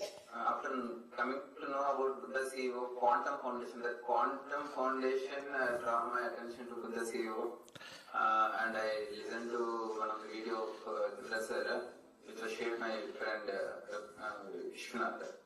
I felt so connected being a medical student and was interested in meditation.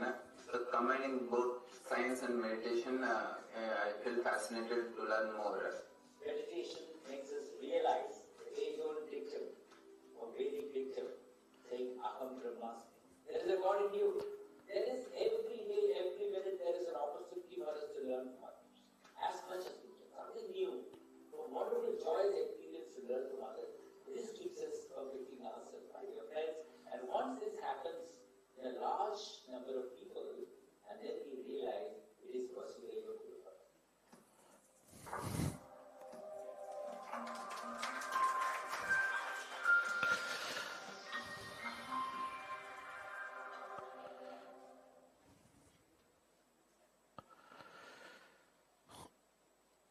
So, dear friends,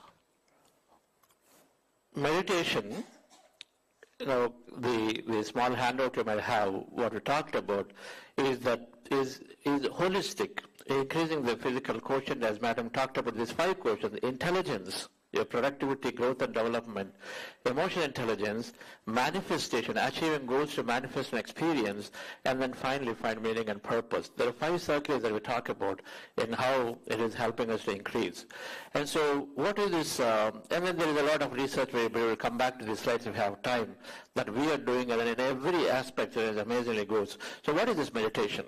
And I'm going to go into the practice, right? Very, very simple. It is ending the restless states of the mind, restless thoughts of the mind. There are we have 50,000 thoughts a day. And 80% repetitive, and then 80% negative, and up to 90% repetitive. So 80% negative, 90% repetitive. So essentially we have a bundle of thought, but most of them are negative, and so they are draining, negative anxiety, worry, and all of that. And so meditation, first in the meditation is ending the restless thoughts of the mind. The second is the magic of meditation is beginning where many, many things are there. There's a great way to connect to quantum field of intelligence. So there's something beyond here that we're talking that happens automatically when you're connected. But fundamentally it's about resting the mind thoughts. And if you just do that, then many, many things happen automatically. So how do we do it? We observe the breath, we empty the mind, and then automatically we experience emptiness all around. Then it starts, the whole process of meditation begins with that. So let's go into the practice, and then the practice is simple. So we're going to do a little bit of meditation, and then we resume the talk. The practice is simple. We're sitting down, and especially those of you who are doing the first time, sitting down comfortably on the chair means there is the posture, cross your feet at ankle, and then your fingers into fingers, clasping your fingers, and then hands comfortably rested in your lap, closing your eyes, and then observing your normal, natural breath. If you are wearing spectacles, please remove the spectacles. Spectacles are not required. And then you close your eyes, and then you observe the breath. So this is the posture. Closing eyes, fingers into fingers, feet clasped, feet crossed, right? And you want to be very comfortable in your body posture. Be very, very comfortable. And so when you are comfortable, so spine need not be erect. And then what do you do with the eyes closed? You observe your natural breath anywhere on the nose. So rest your attention on the nose, preferably in the middle of the eyebrows, or anywhere that you feel comfortable. Attention there on the nose, and then notice the breath, your natural breath going in and coming out. I want you to simply notice the natural breath. When you observe the breath, automatically you're resting the mind, thoughts start coming down. You observe the breath. It doesn't matter which nostril breath goes in and comes out. Simply observe that breath that is there at the nose, going in and coming out. 15 times average. It goes in and comes out per minute. Notice it. As you notice it, slowly, slowly, breath may become lighter. Thoughts are also coming down. Mind is becoming empty. Continue to observe the breath, and slowly, slowly, at some point you lose track of the breath. You'll go into this empty states. And then be in that state. Whatever happens to you, witness it. Don't analyze it, just observe it. It's called meditative states in that emptiness. But thoughts will come. And thoughts come, attention back to the breath, and again start it all over. So again, you're going slowly, slowly to the empty state. Suddenly thoughts come, again attention back to the breath. All right, friends? Sometimes, depending on how busy the day is, you might have thousands of thoughts, but be patient enough to bring your attention even 1,000 times to your breath in case you notice thought. Relax yourself. Sit comfortably. Relax your body. With your eyes closed, dear friends,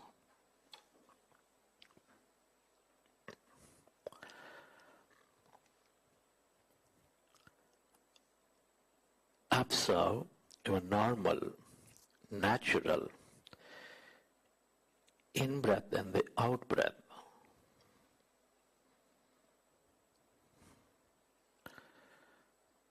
Our goal is to rest the mind.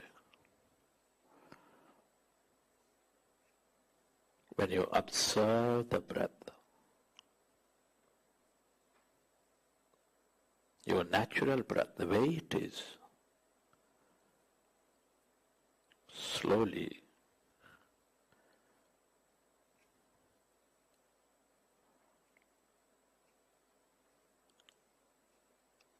our mind is becoming less and less of thought.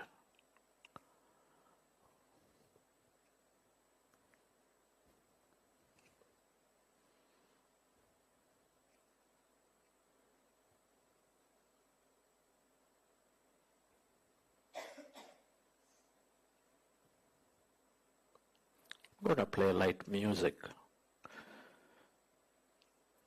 and I will also guide a little bit, but I'd like you to attend to the breath, be in that empty state, and if you notice thought, go back to the breath. I'd like you to be on that job.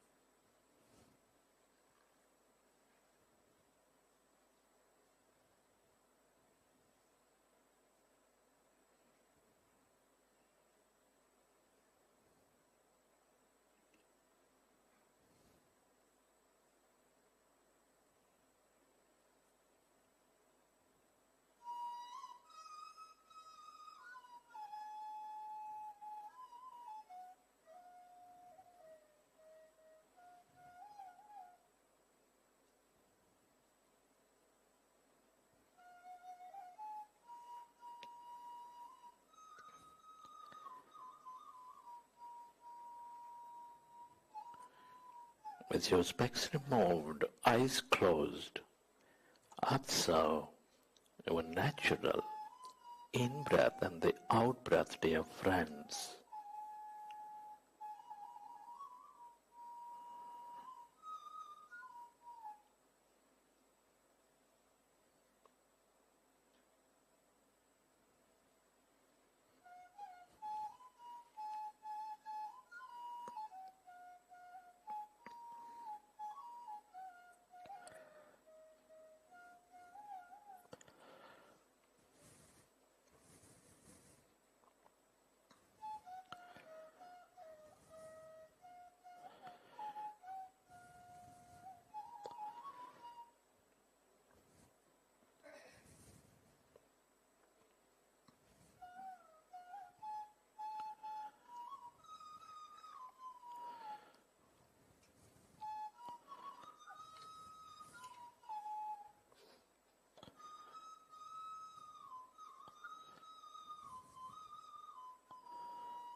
We are in a powerful group meditation, dear friends. Observe your in-breath and the out-breath.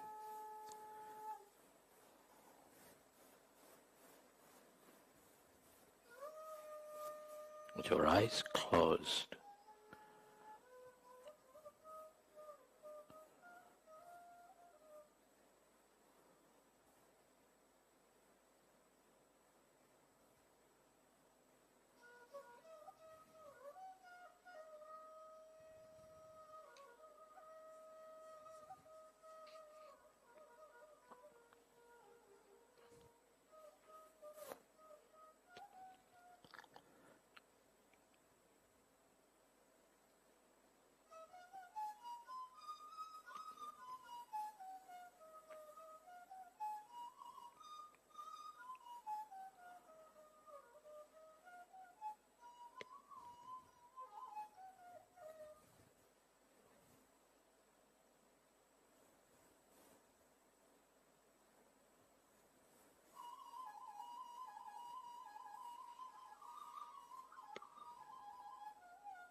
It is natural to have thought. When you recognize you are thinking, go back to observing your breath and allow yourself to slowly become empty.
As your mind is becoming empty,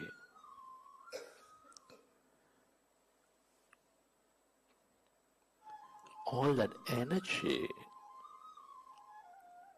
from the liberated thought is channelized into the present moment.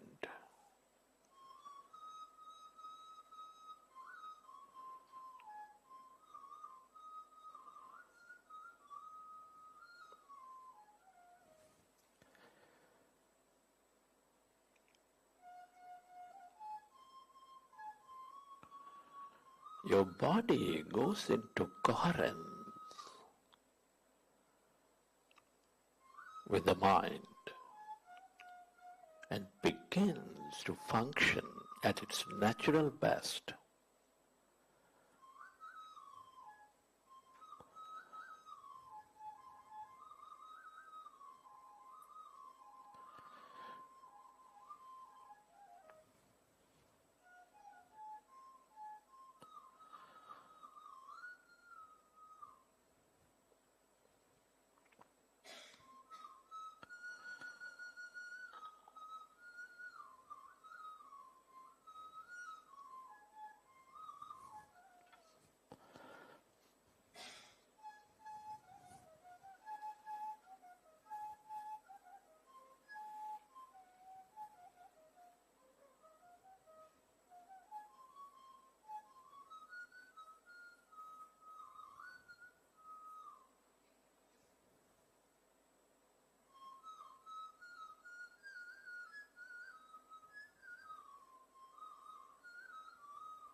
Allow yourself to merge into your breath and allow yourself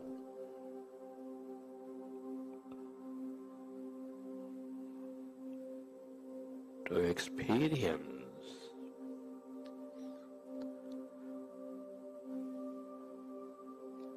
that deeper calmness within you.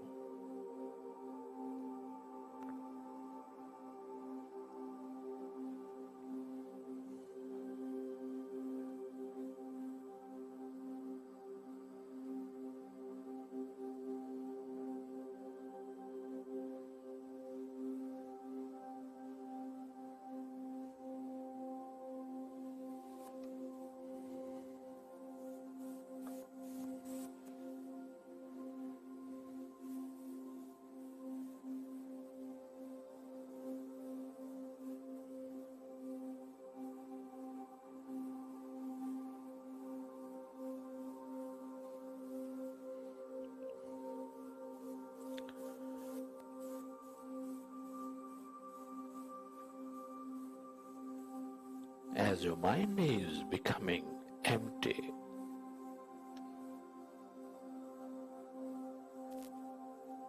allow yourself to experience that emptiness, that energy.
Merge into your breath and allow yourself to notice that emptiness, that energy. Do not open your eyes. It is natural to have thought. When you notice you are in thought, go back to observing your breath.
Final few minutes, merge into your breath and allow yourself to be in that quietness, stillness within you.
the longer you stay aware of that calmness, the stillness within you, the more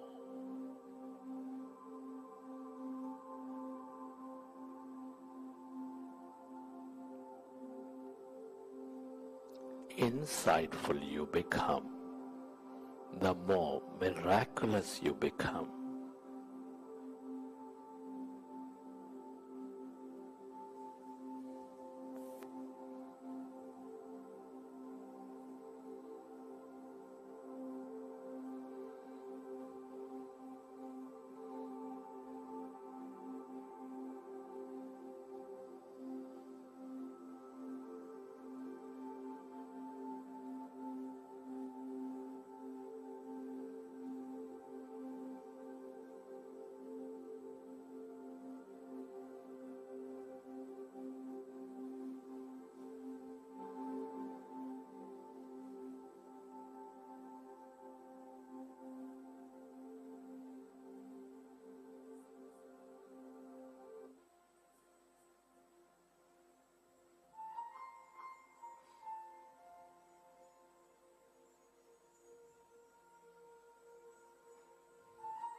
Friends, at this time, I'd like you to express gratitude. Gratitude to all things and everybody in your life. Gratitude moves us into coherence and helps us create more in our life. Can you express gratitude to your parents, to your teachers and mentors, to your family, friends, colleagues, relatives, partners, everybody?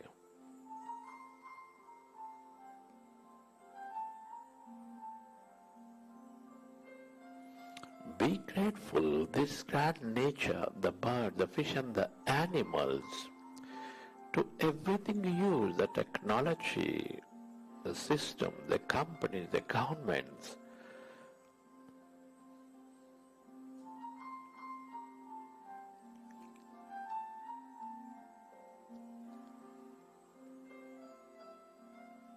Gratitude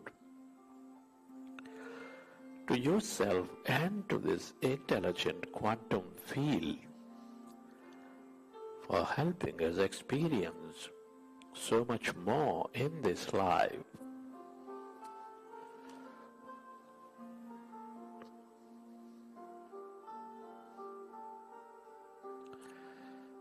Gratitude is the ultimate state of receivership.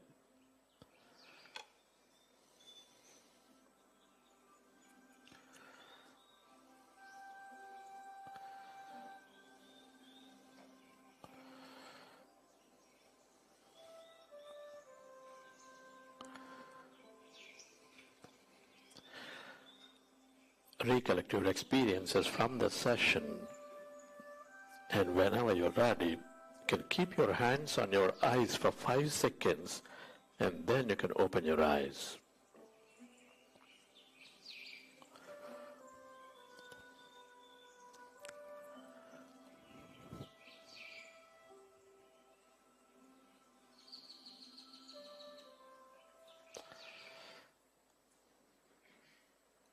Okay, friends.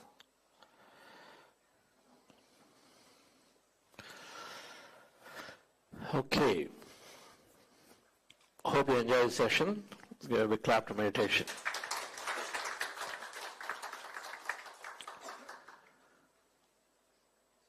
How are you feeling, sir? Very light. Light.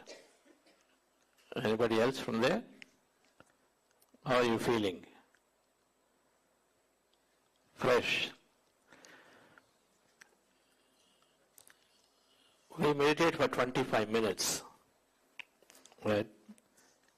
How many people felt it is fast?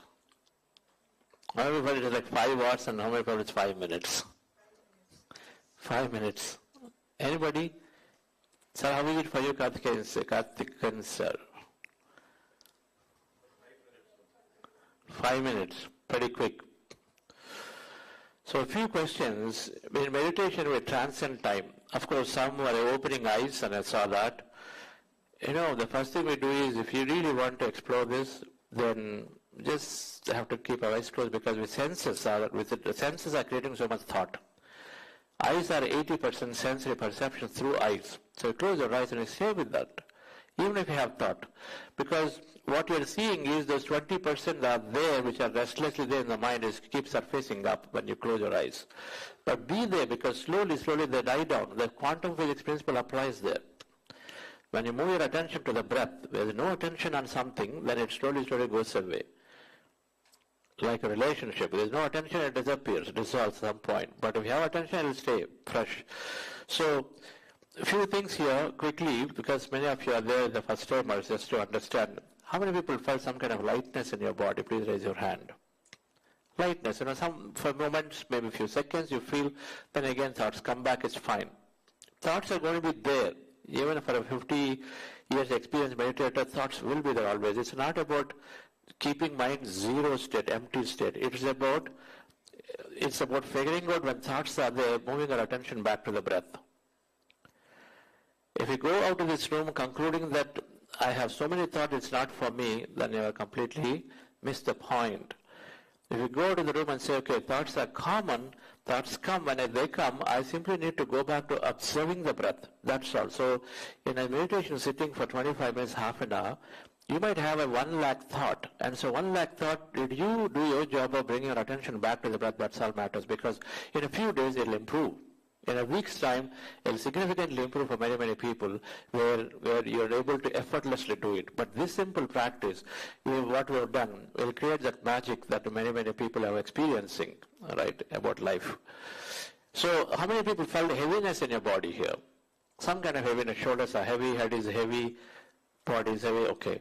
And how about body movements? Body is going this way, that way, yes. You felt body movements are there. Your head is rotating, spinning, many things can happen. Right? They're very common, normal. And there are some more experiences, whirling, floating sensation. What do you feel? Your body is floating? Body is floating, lifting up? Anybody felt that way? No? Okay. And anybody felt that your body or fingers do not exist, hands do not exist? That happens a lot of times. Because you know, in meditation, we are transcending the body and mind. We are withdrawing senses, we are removing thought. That means we are forgetting ourselves momentarily. And so then you are becoming energy to matter, so quantum physics concept. So you experience energy, so it becomes non-existent. The body is non-existent, which is real. These are things that we'll understand. I understand science of meditation. But all of this means, anybody saw colors? And then some kind of visions. Now all of this means is that we are going into an empty state of mind. When you go into an empty state of mind, so you are experiencing energy, which is an infinite frequency field, and so then many of these are possible. What should I do? You simply continue your practice. This means that yes, this is good, and I will continue. If you didn't get anything, doesn't mean that it's not good. Some people get this experience, some are don't getting it, so they don't get the science behind it, but they will simply continue when experience comes. Right, friends? So this simple practice we recommend that you do for about, youngsters do it for about 15-20 minutes. If you're 20-year-old, do it for 20 minutes, 25-year-old, 25 minutes.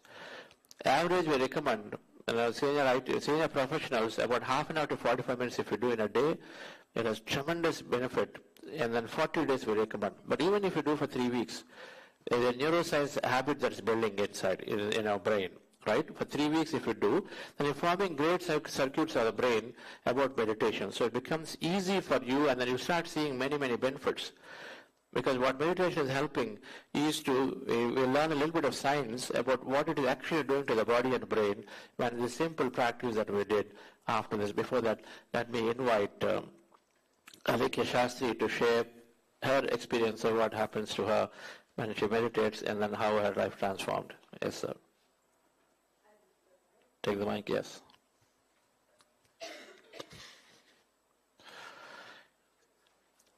I would like to be interactive after this if any have the questions about the practice, or you're comparing with other practices and then if you have any questions, please do call it out. Yes. Thank you for the wonderful meditation, Chandra sir. I briefly shared my experience already. I'll start with the importance of why to take up a 40-day challenge. Like I already shared, my father was going through treatment. He had, so basically the sincere doctors, so he had, the cortisol gland was malfunctioning, so his BP would fluctuate, his blood was not clotting or it was over clotting. And so when he started his regular practice of meditation, the first impact as an observer that I noticed was he got off medication completely. So for me, as a skeptic mind, how is that possible was the question that started. But the thing that most people miss out in sharing these experiences is how much meditation he actually practiced. Because he used to take sleeping pills, he would be, to avoid that sleeping pills, he ended up, because for sleeping, then there's a digestion medicine, so there's a lot of things that get added to the medication. So what he did was he stopped that and he increased his sadhana, his practice. Watching my father do this continuously, so he would sit for 4 hours in the morning and 2 hours in the evening, right before, whenever he would not get sleep. So 6 hours of regular practice. At that time, I was a CA student, and as a student, of course, writing my competitive exam, the professional exam, there's a certain percentage. There was a fear that got in, that I came up, which I was not aware of, because on the front, I was a fairly above average student, so everyone would say, yeah, she would get through. But I experienced failure for the first time. So how the first time I sat in meditation, I got a lot of thoughts. How many of you all got a lot of thoughts right now in meditation? Yeah. It's very, very, very natural.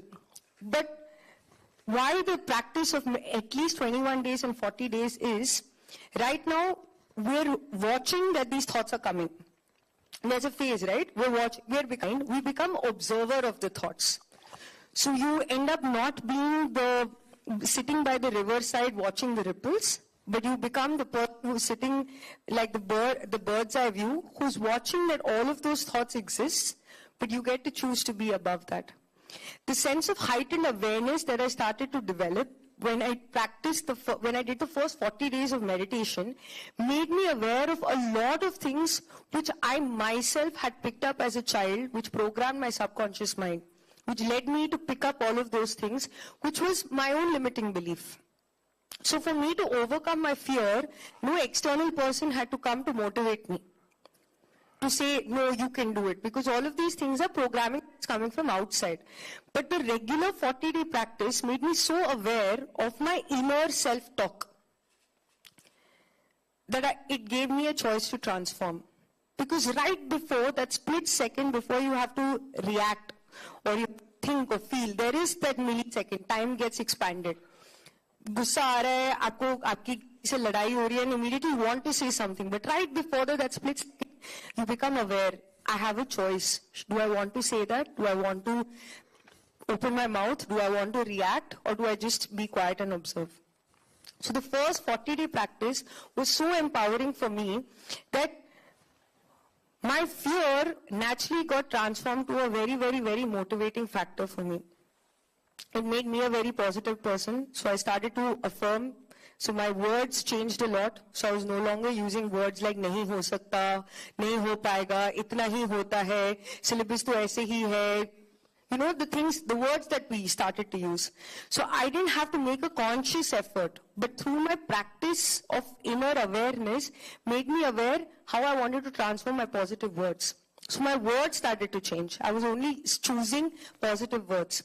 So naturally, all those people in and around me who are not resonating at my frequency. Now what I speak is what is the reality I'm creating.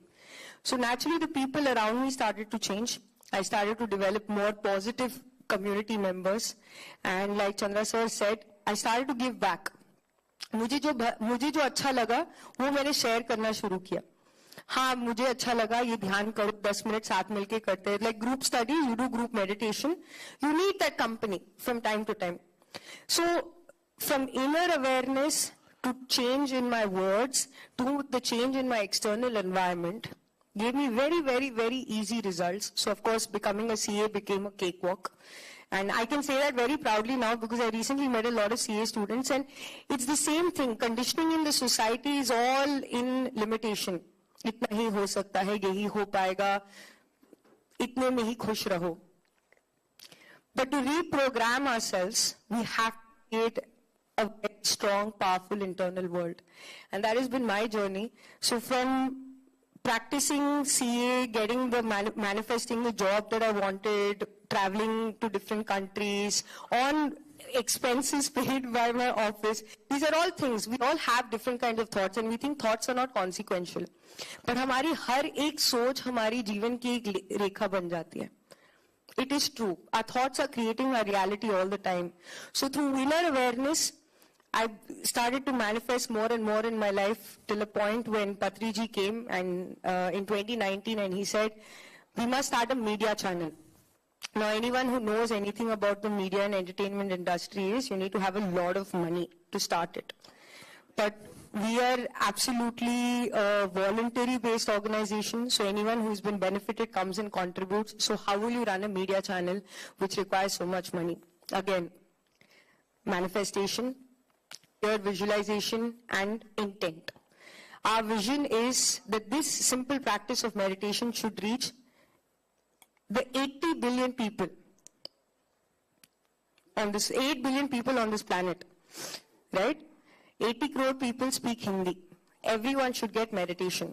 Now, how will that happen? First, with our own practice. So today we have a setup of around 50 people who sit in the Green Park office. We have 200 centers that teach meditation offline to people across India, all through meditation itself. So if you think only you are going to be benefited, it's not all. I found my life partner through meditation because of clarity of decision making. We all know what we want, but in the haze of everything that we keep on adding on, हमें क्या चाहिए वो कैसे पता चलेगा? For you to recommend to make certain analysis, if you have to take certain decisions at the time of surgery, how do you know what is right? आपको कैसे पता चलेगा क्या सही चीज है? You don't know what the future holds. But in this moment, all possibilities exist. With an empty mind, we can access all of those infinite possibilities. With no money also, you can run a media channel.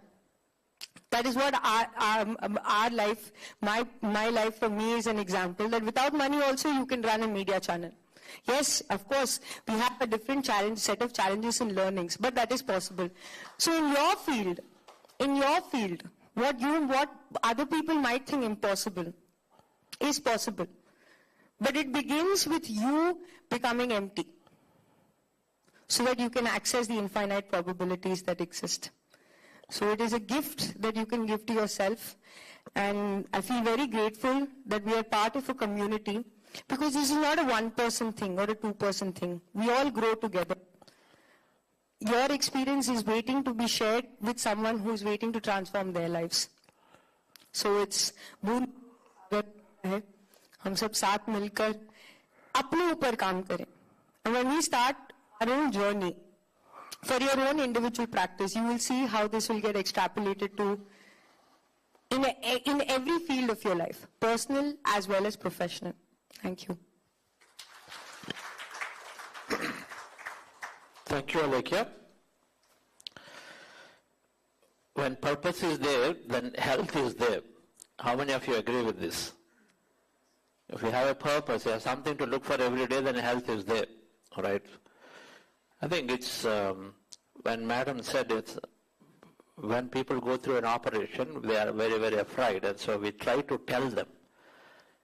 We explain to them sufficiently in a calmer state and what's going to happen. But is that good enough? We can explain, we'll explain to them. We know that we explain to children, we explain many events when they're in a stress, but is that good enough?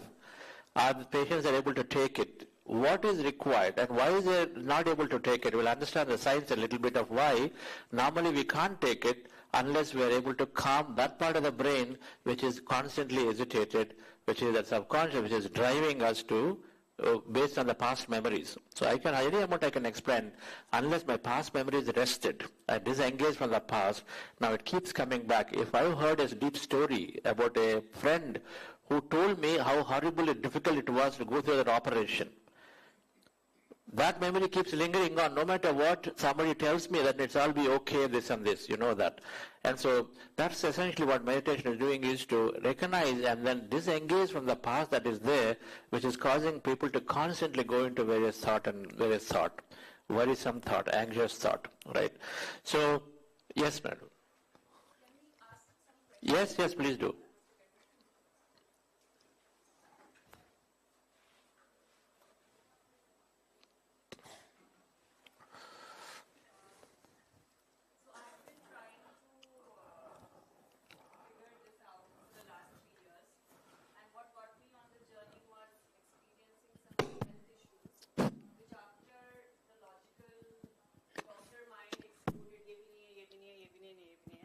And then it came to, okay, wait a second, this is being driven, potentially being, it may not have started that way, but it's being maintained by the mind. So that blew my mind away. Just the understanding that I am propagating my ill health.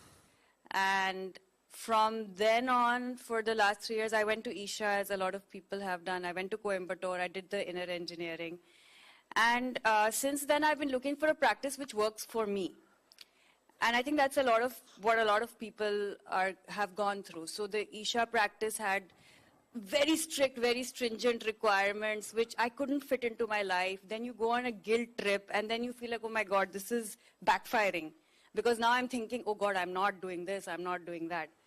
So for busy professionals like us, who have also young families to handle, something which works easily. And I've heard a lot of different varieties. I've tried a lot of different things, downloaded a lot of apps. And in my experience till now, it has now become like the biggest challenge. So I am a professor of pathology at AIIMS, New Delhi. And, I had renal and transplant, I've done this, and I can't figure out meditation. I cannot figure out how to sit still and feel what everybody tells me is this amazing feeling. And the two challenges are, I feel like either I'm too buzzed up and there's too many thoughts, so I feel like I never rested, or I fall asleep. Yes. How do you, it feels like, how do you get to that state? And then, let's say I can't do it every day. What's the minimum? Give us, what is the minimum that you need to do? Right. So first thing is you don't have to get to that state, right? We look for that state. We don't have to look for the state. And one of the slides will answer these questions. And then you talked about sleep, and you talked about thoughts keep coming back. They are very, very natural part of the meditation process. What we need is to accept thoughts are common. What we need is that state is not necessary for us to experience this whole magical benefits of meditation. Right? Sleep is a common part of meditation process. Right? All are there. If you felt that this technique that you just practiced, where in between your surgery, in between your routines, you've got 10 minutes, you can just sit down, close your eyes. Forget about how you feel inside, how the thoughts come. That part you have to accept. When thoughts come, I come back to breath. And if you felt this is easy enough, and then you practice this today's technique, which is simply just sit down wherever you are, with non-intrusive. And I've done it all the time in flights. I've done it all the time while waiting to board the plane. Right? When somebody tells me half an hour delay, no problem. We'll go into ourselves because it's non-intrusive. I don't have to exercise, not to roll off the yoga mat and then do stuff. Right?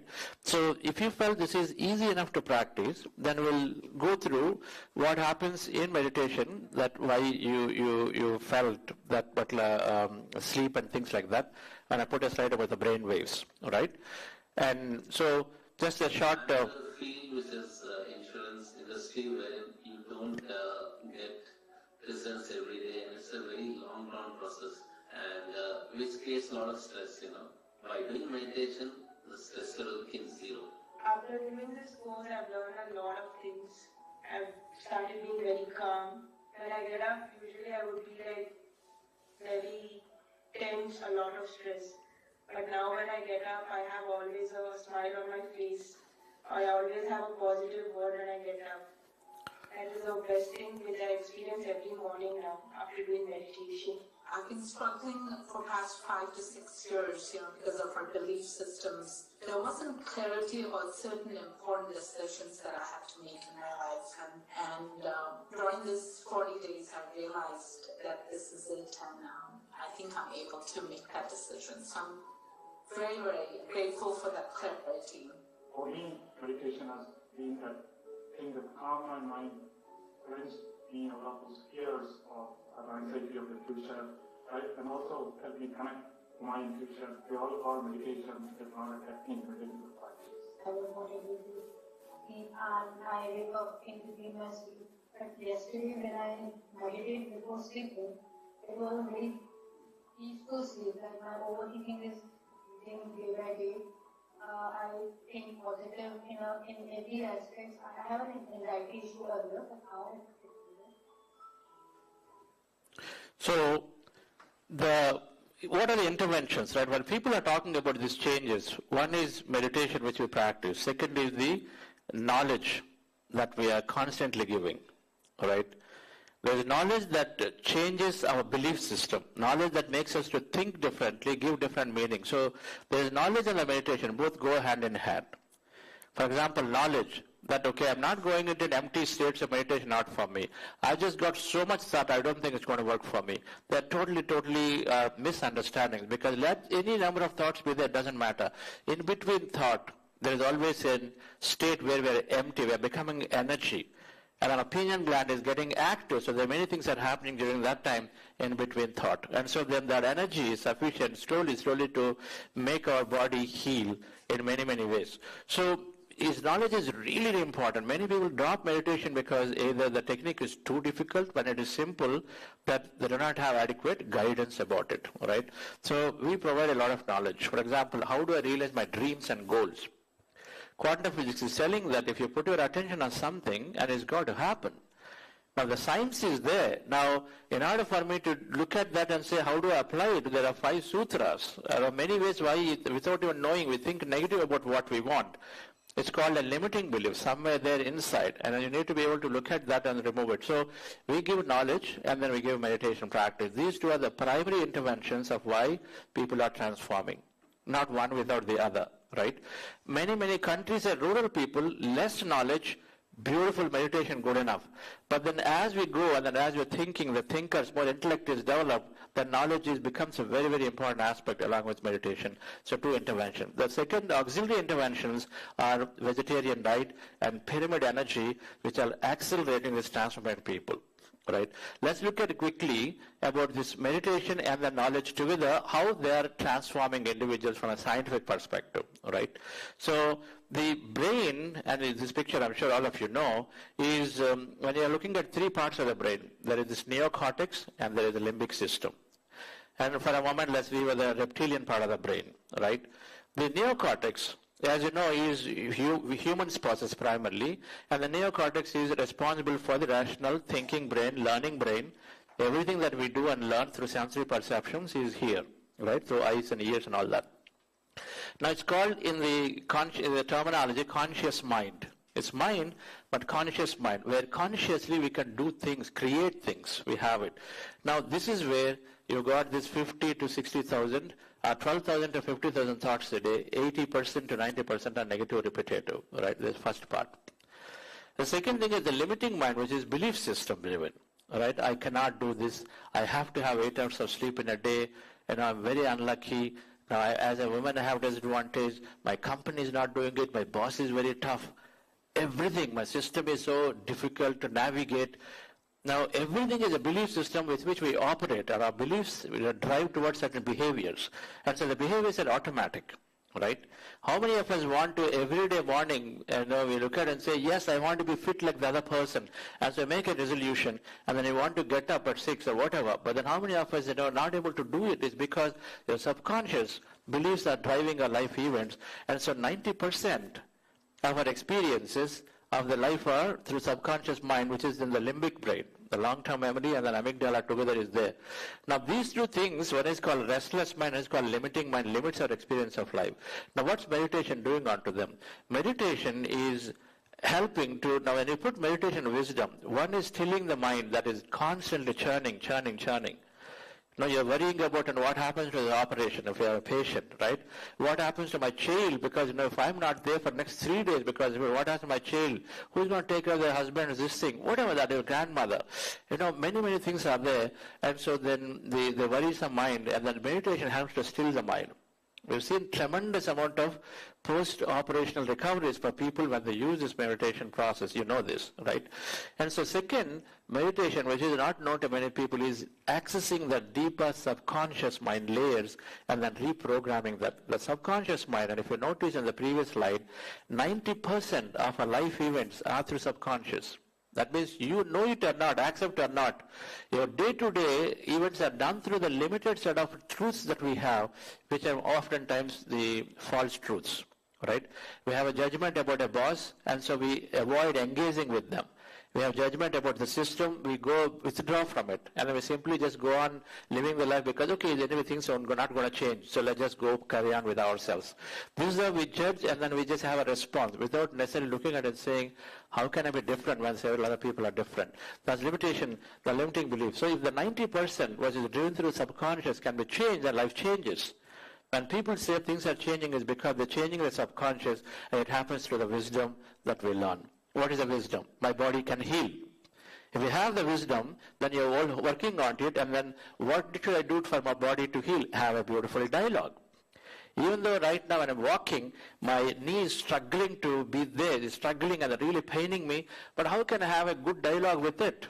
Can I become an observer of that thing and then still have a good dialogue and say, oh my God, this knee is like again back to it, so I think it's going to be struggling for me going today to office there. Watch this, okay, it's helping me, it is going to heal, I'm sure it is certainly healing, I know it's got a pain now, but I'm really, really confident it's healing me. Can you change a dialogue to something different? Meditation helps you to step back and then tolerate the pain and then observe it and then come to your awareness quickly to change the dialogue. That's all it is doing. It is immediately changing. The feeling is same, but meditation helps you to step aside and then come back to your future that you know. And so the dialogue that I have to have a good dialogue is the knowledge is required. My body can heal is required.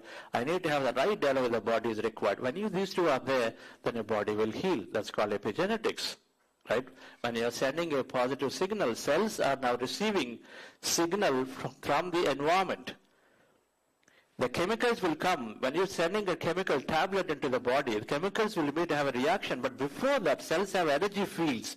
Every biological living system has energy fields. So the energy fields collide. And so the energy fields collide, and there is a reaction change, and energy field has thought and information. So they collide, and so then the whole concept of placebo effect is coming. Right? Because the energy fields collide before the chemicals collide, and so then suddenly there is a new response from the cell called epigenetics, right? And how many of you explored epigenetics here? Concept of epigenetics. So there is a book, beautiful book by Dr. Bruce Lipton, Biology of Belief, and it was definitely pioneered in this epigenetics concept. That means our thoughts, which are the energy field for every cell around, and they're able to go and influence the cell production of the protein by upregulating the genes, downregulating, right? The concept that hereditary, genes are hereditary, life is hereditary, how many still are believing? But now we must explore to see that hereditary, now 96% of the genes are reprogrammable. How many of you agree with the statement? 96% of the genes are reprogrammable. There is so much science is there. So what is hereditary now is reprogrammable through an intense amount of feeling and thought that we are able to look into the future and then do it when people are reprogramming. We have a cancer patient here who survived after 37 chemos. At 32nd chemo, she learned about meditation. She started practicing. Now, madam, how many years now? 3.5 years? Since you stopped taking any of this?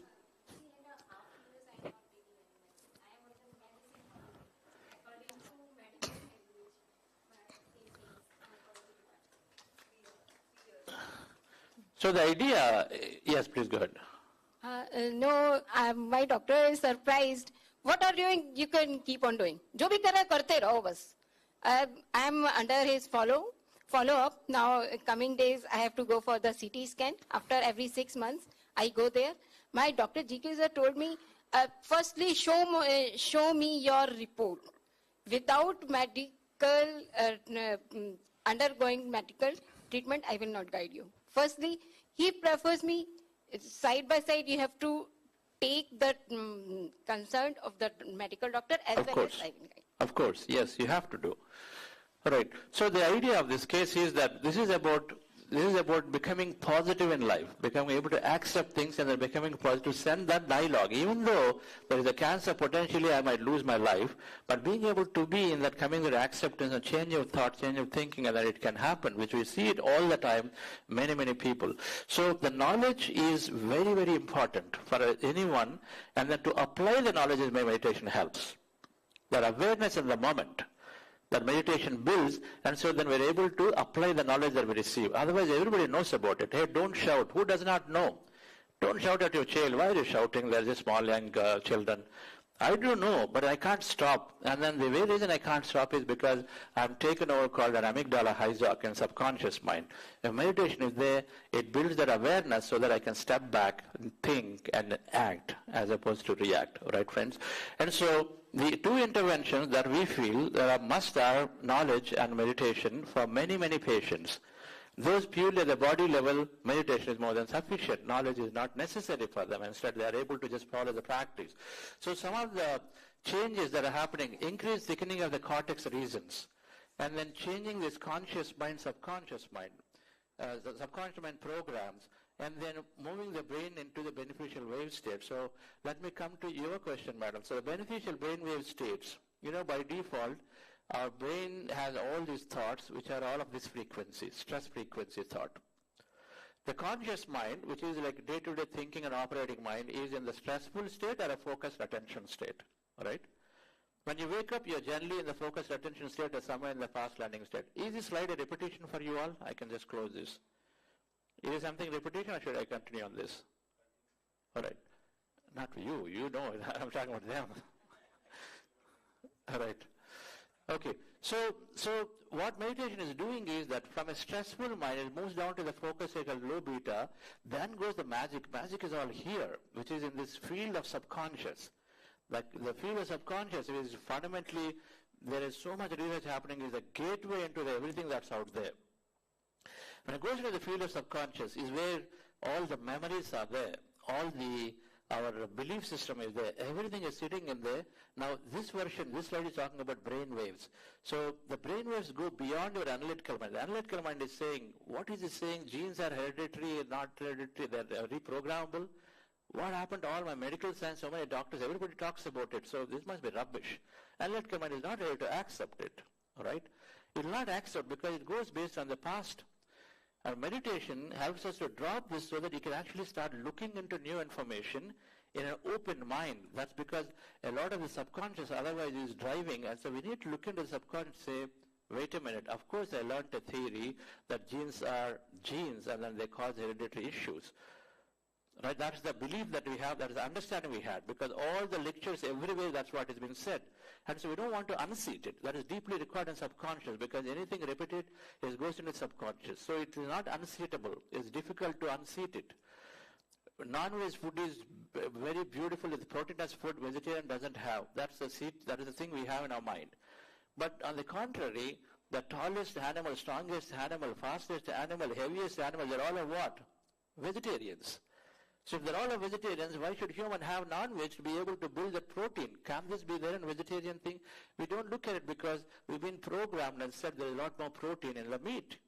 But there is so much protein elsewhere too. But this fact is already ingrained, so by default, whenever someone says that, okay, no, vegetarian diet is good, we don't want to accept it because subconsciously it's deeply there. And so by default, you operate and say, oh, you need a lot of strength, you need to eat meat.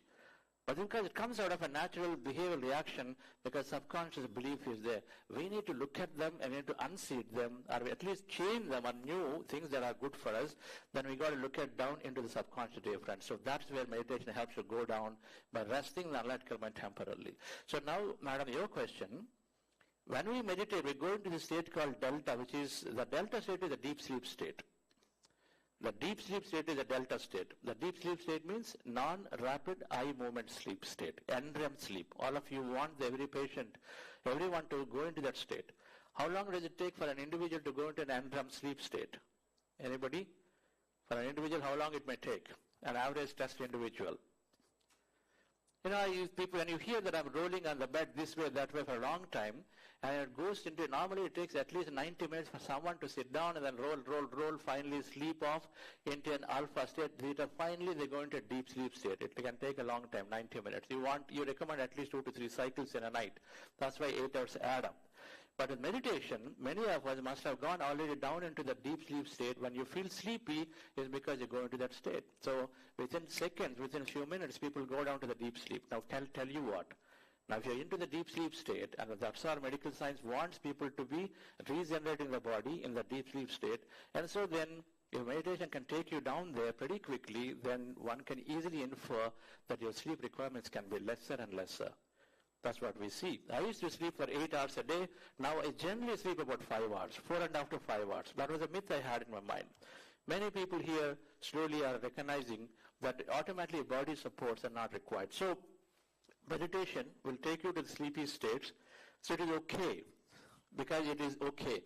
Be in the delta state. But slowly, we can't tell when I'll be I'm sleeping or when I'm in the sleep-like state. Many times people think I slept, but they're not sleeping. It's just a sleep-like state. You know when you sleep, when you wake up, you will know your throat and all that, but in many times it's not there.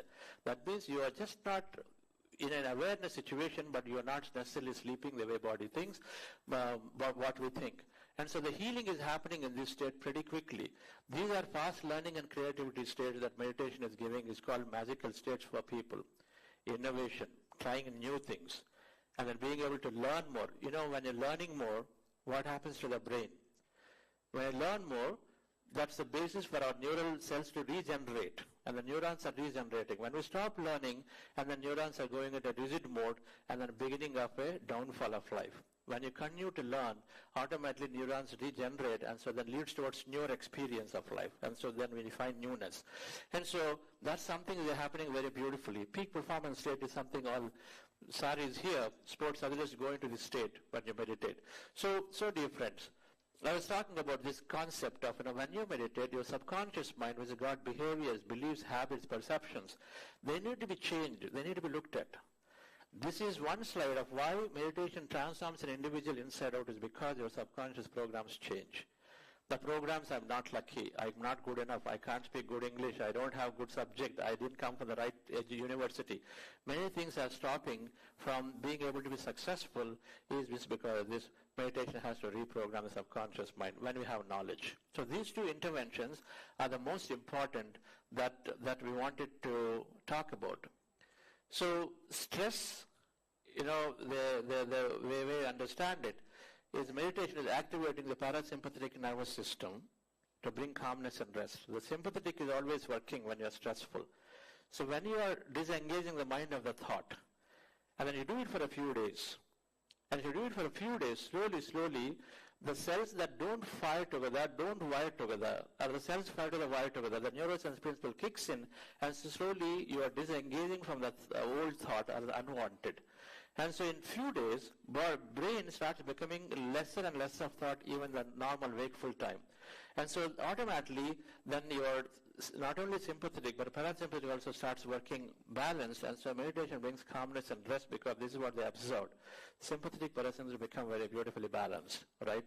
Feel-good hormones are plenty. So in our programs, we are noticing that when the people join and practice for 40 days, more than 90% plus are saying, I'm improving overall my health. Many people are saying this automatically.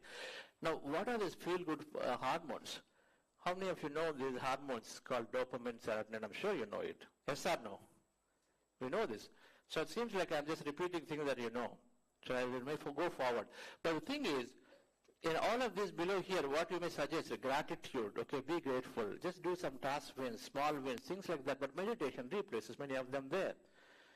If I can sit down in a room and then do this practice for 15 minutes, then I'm getting rewarded. I'm generating love chemicals, my ratio improve. I change my mood, even though the situations are really horrible, and then my body has got some challenge, but I got the tolerance to hold the pain and then continue forward. So what good, how grateful is it, how beautiful is this technique. And one technique is covering so many things, right? So that's why if you go back to the circles at the beginning, holistic, PQ, IQ, EQ, manifestation, and then meaning and purpose, all of them coming with meditation. Now, Herbert Benson, and I'm sure we need to take, madam, some of the papers that AIIMS produced of this nature around meditation, so that we would like to replace these slides with slides from AIIMS and want to put them here. Sir, on the occasion of World Meditation Day, Yes. which you had rightly alluded to, Director Sir has directed us to hold at least one big day where we can even have all the publications by AIIMS in the field of meditation. The first study on meditation in India, scientific, quote-unquote scientific study, whereas we do consider Western science is about, you can say, 300 to 450 years old, and we are way, way back. Correct. So that was done. The first study on a samadhi avastha in the electroencephalogram, that is EEG, was done in the Department of Physiology by Dr. Gulzar Singh China. And also, the first EEG on the then Prime Minister of India was also done in our laboratory. Professor Deepak, he had done giving a personal mantra in a form of meditation to see how biofeedback in epilepsy is affected. His whole PhD thesis was on that in the Department of Physiology. Leave that, yeah. So the year was in the 80s, Yeah. and I think he completed his PhD 88 or 89, and this work was for 5 or 6 years, and that paper has been very much cited. We ourselves, as recently as about 3 years back, have published that how mindfulness-based practices improve cerebral blood flow. Yes. Because when we compare dinosaurs to humans, it is not the size of the brain which is important. It is 3 things. One is the asymmetry. That is, how much is the right and the left brain. Just like you in your corporate sector are giving somebody as a chief diversity officer, chief integrity officer, CFO, CO, like that. So how much the brain is able to do discriminative acts. The area called anterior cingulate cortex, which is Yes. also part of the default mode networks. As I said, there's a dorsal stream and a ventral stream. So that has been worked out by us, and including, you alluded to fibromyalgia, how much of it is central sensitization, in which case the patient would rather be treated on those mood elevating hormones, neuromodulation of those levels by anti-anxiety or by serotonin reuptake or those kind of selective inhibitors or dopamine increase. So the whole, for the rest of the audience, if I may say, the whole game is the balance of these hormones, Absolutely. which are working in the back end office, as I said, as diffuse neuromodulatory systems. So some are projection pathways, whatever we are sensing from the environment, then things are being processed here at the strategic level of management. Then there is tactical levels, that is our downstream pathways. And then at the operational level, again there is a collateral stream which is coming up and from above down and from down up, which is where the cerebellum and basal ganglia, these areas were previously delegated secondary importance. But now we say these are the ones which need to be good, so that cerebral cortex can be spared only for important tasks of decision making, attention, memory processing, and prioritization. And another last concept which our department is doing, that is motor cognition. That is how much to respond to a stimulus. That is the motor pathway. We, in a bigger sense, don't use motor just for muscles. We use it for all efferent outputs of the brain. So that study has been published in Frontiers in Neuroscience, our study on central and peripheral pain sensitization in fibromyalgia by doing these various things like measuring the response to in the feet to pain induced by cold. So we can treat that part as a peripheral way, and if there is a central sensitization is more, that part we treat by modulating the upper story. So that way we are able to work out. Sure. In AI they call classifier models, that how much is the part contributing here and how much is the part by the periphery. So we consider each person as having physiologic individuality. So under the background of, like you said, and everybody says 80 to 90% of the data set is common, but it is the 10 to 20% which actually makes sir being sir, me being me, and you being a master and a trainer. So these things are very well worked out in physiology, and we have had a lot of, so I was saying, coming back, I left that incomplete. One is the asymmetry, second is the blood flow to the cerebral hemispheres. Yes. That is what tells us we are the highest evolved amongst primate. And the third is the language processing. So these are the three things, not just the size of the brain. Yes. Size-wise, many mammals may be having a bigger size brain Yes. than us. Yes. So that's how we work it out, sir. That's great. Yes, madam. So we take that research. I wish to have those research slides from here, AIIMS Institute, because it's you were not here briefly. Sir, we'll send you the links to the... Yes, yes. You're not here. I was talking about the two interventions of why thousands of people were transformed is because one is knowledge, another is meditation. The knowledge is working on reprogramming our subconscious systems, and then meditation is resting the conscious mind.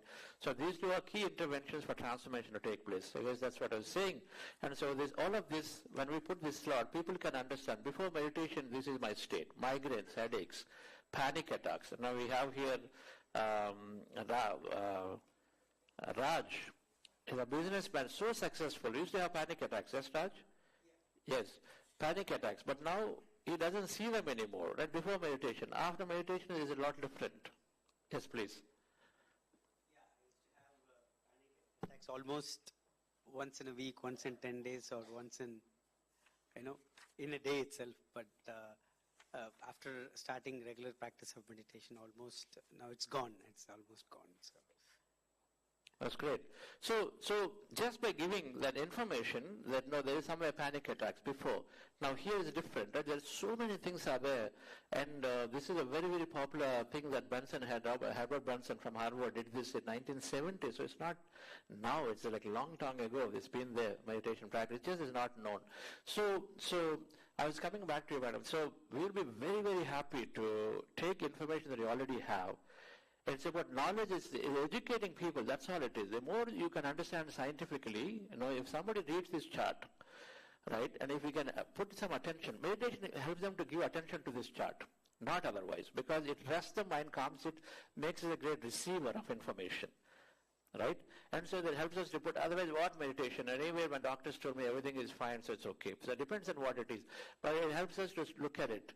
And so we will be happy to take that, and then we'll be happy to, most of our people who are practicing, we have people from a rural background to any background to be able to help. The practice we do. So our department, Professor Deepak, Dr. Manchanda and myself, were the first to start an autonomic function testing lab in the country, and then South Asia. We helped set up many institutions in our neighboring SAARC countries, and that AFT model is being copied in almost all other 22 AIIMS in the country now. We have a very strong presence of sleep laboratory, both human as well as animal model related, and we have a very strong presence of stress and cognitive electroimaging laboratory, the neuromodulation laboratory, to the point of developing new treatments. So meditation, yoga, dance therapy, music therapy, art therapy, like you said. The final common pathway here is to enrich the theta and the gamma waves in the EEG. Along with that, we do at least 8 to 16 channels of heart rate, respiratory rate, galvanic skin resistance, skin temperature at different sites, electromyography, electrocardiography, to pick up and then form a data set, out of which that emanates the robust marker which we call heart rate variability. Correct. The wider we have, the more resilient we are to bounce back from stresses and also not become too reactive, as you said. So there are each one of us in our department, as well as in the AIIMS neurology department, in the psychiatry department, endocrinology, Then the Integral Health and Wellness Clinic, which we have, Professor Bichlani previously used to work in nutrition when I did my PhD with him on Indian dietary spices after my MD. But then we thought that nutrition is just one facet. It is a total lifestyle modification. Then that evolved into Integral Health and Wellness Clinic, which my colleague Professor Rajkumar Yadav is heading, where we are doing everything from visual tracking, that is visual attention. Our mind is asking us now not to concentrate on certain hedonistic images, but on images of spirituality by these kind of trainings, and the responsivity of our heart rate to that. So whether it is stress, as you said, panic attacks, so we call it anxiety manifestation. So all of these we have made images. We are doing it to the point we are working with hospital administration to see how the doctors respond to crisis and conflict situations, evidenced by that. Sir, we are blessed in a way that we don't have to work all night in wards and ICUs.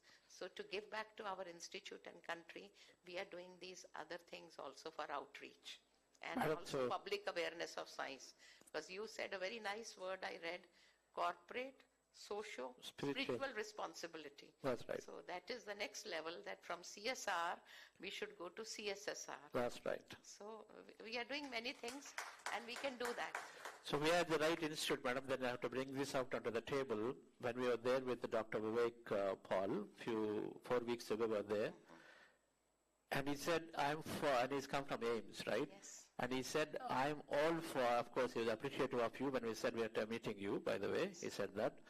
And he said, ideology is good, but then there has to be evidence. And so go forward with evidence. And so, and then whatever is necessary, you do it, and then I'll be happy to guide. So that's what he said. Most then of our studies are as double-blinded randomized controlled trials, which are considered to be the standard today for evidence-based medicine. So we are corporate folks. We can bring people around. We can go to people and then bring them to meditation. We can disseminate the message to them.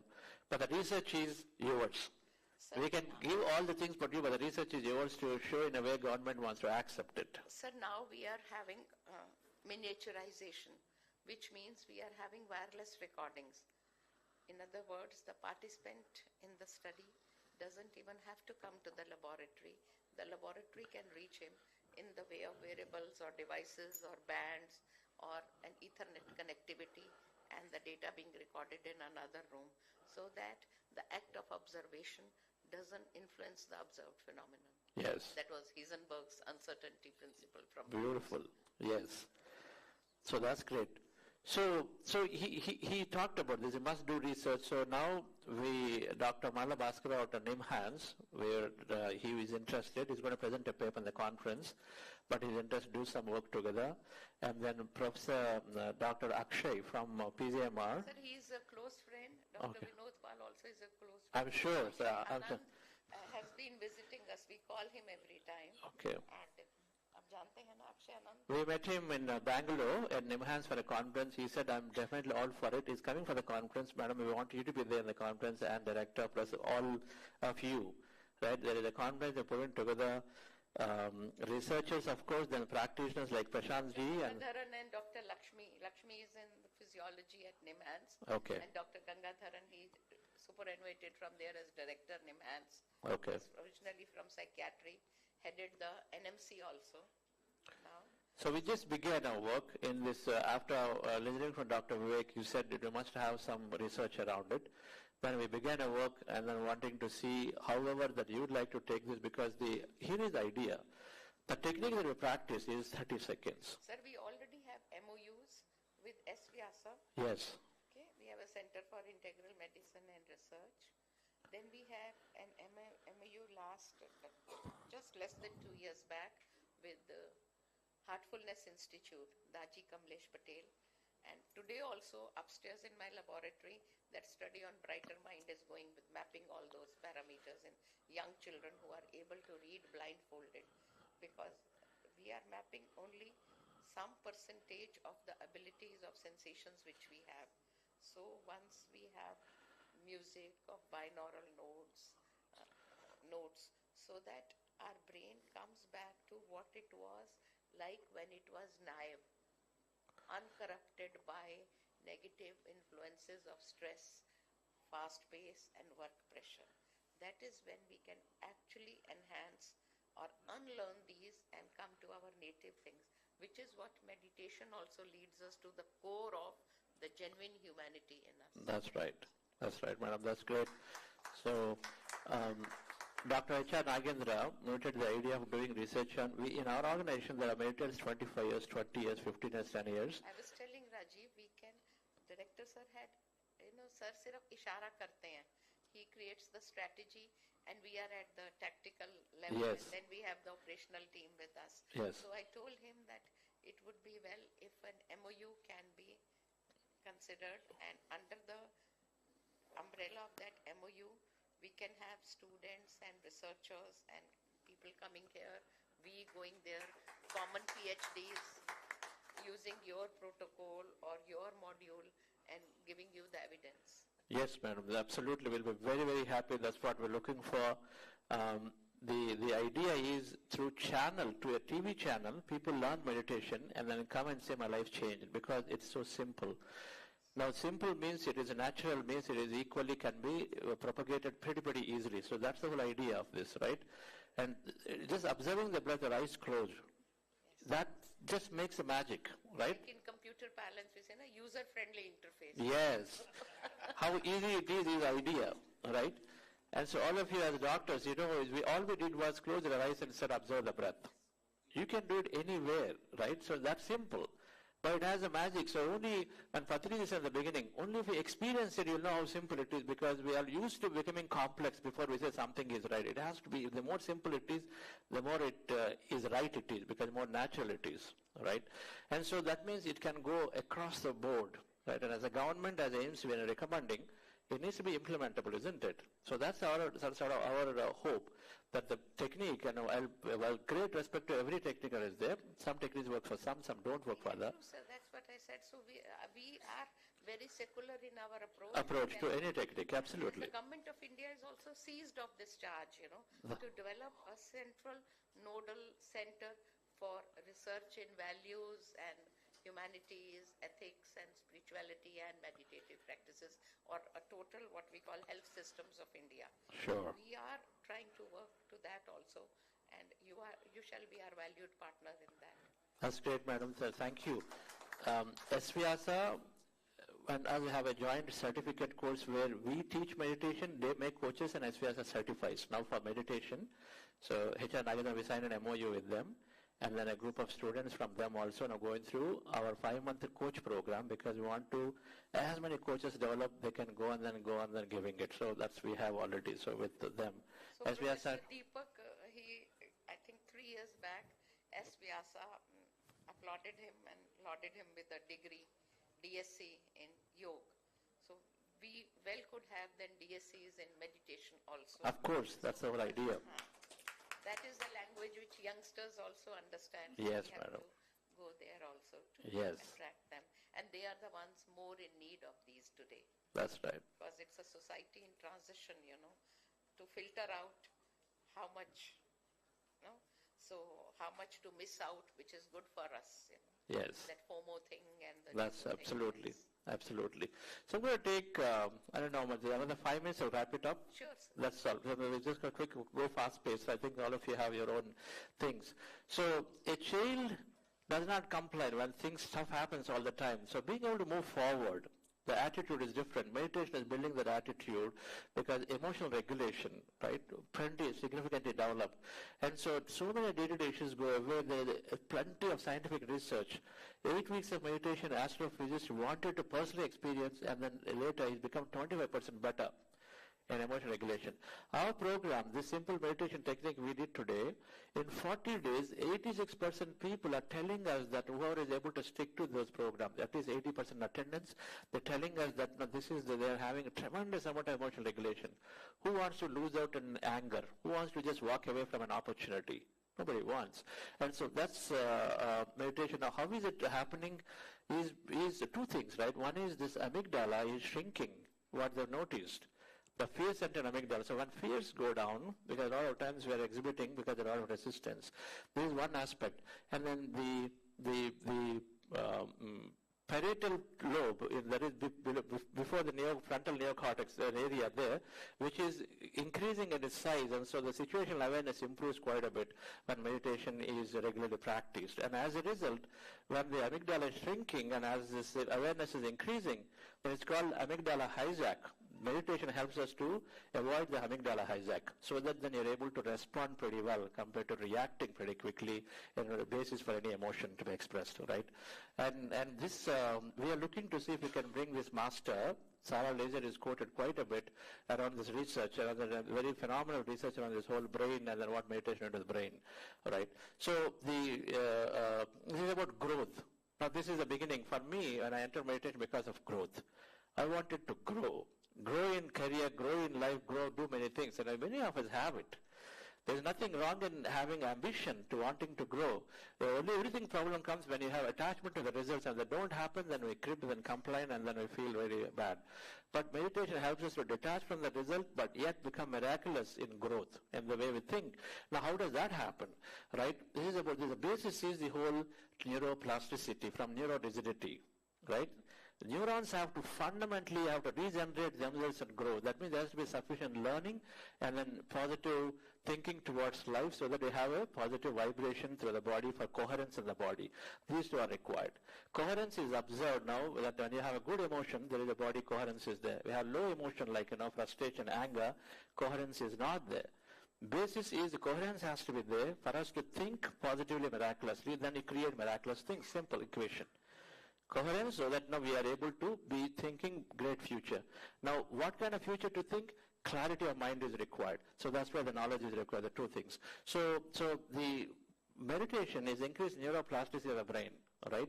Now, how is this happening? So this is where this whole, the increased thickening with more neural networks for this, by the default, by observed for long-term meditators, neural thickening is happening. Across the board, primary beneficiary is this conscious brain at the top neocortex is a primary beneficiary.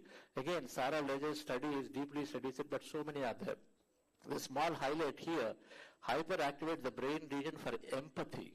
This is one of the reasons of why meditators become very emotionally intelligent, because they develop this empathy. I was talking about a connection to people. It happens when you meditate regularly due to this region that is thickening, and so then automatically then you become very empathetic, as well as neurons increasing, so that means your growth is increasing. Then the other one is this whole brain synchronization. Two brains are there. It's like two CPUs in a computer. Load balancing has to happen. And when you are stressful, the connection called corpus callosum is slowly degenerating, and so meditation builds it back, so the two brains come together, become one brain again, so easy load balancing happening. So otherwise people feel like not adequate work. And so this is another very important aspect. Meditation, by virtue of building the neural recapacity built, automatically the whole brain synchronization happens. So very, very many things get done. People feel, no, I can't do too many things, overloading. Many things go away because both brains have to work very well. If one brain is busy, it should be able to hand off to the other brain, because both can do a lot of functions, while one of the left brain has a little more, but that doesn't matter. But it's been, so this is an important aspect towards functioning very well, so that means you're able to, you don't get overwhelmed when you're regularly meditating, right? And so these lead to the concept today, friends, of this quantum creation through thought.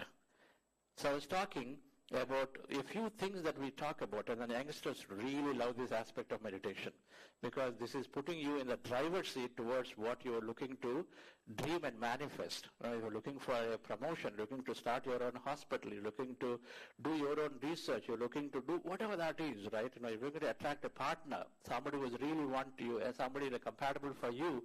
And then you're looking at these 5 sutras, they're all based on thought. And meditation foundationally helps you to clarify the thought. So you become more focused, you got to become more open to the possibility that everything is possible. With the quantum physics concept we talk about, but we don't have time today to cover how it happens, right? But otherwise we would take you through a half-an-hour quantum physics lecture to make this part clear.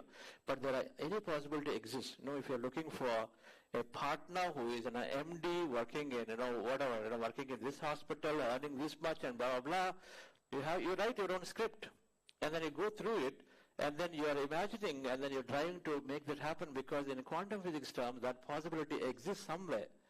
Every possibility exists, nothing that is impossible. So we utilize that opportunity to go through and visualize the future and the limitations if we have anything around it to remove.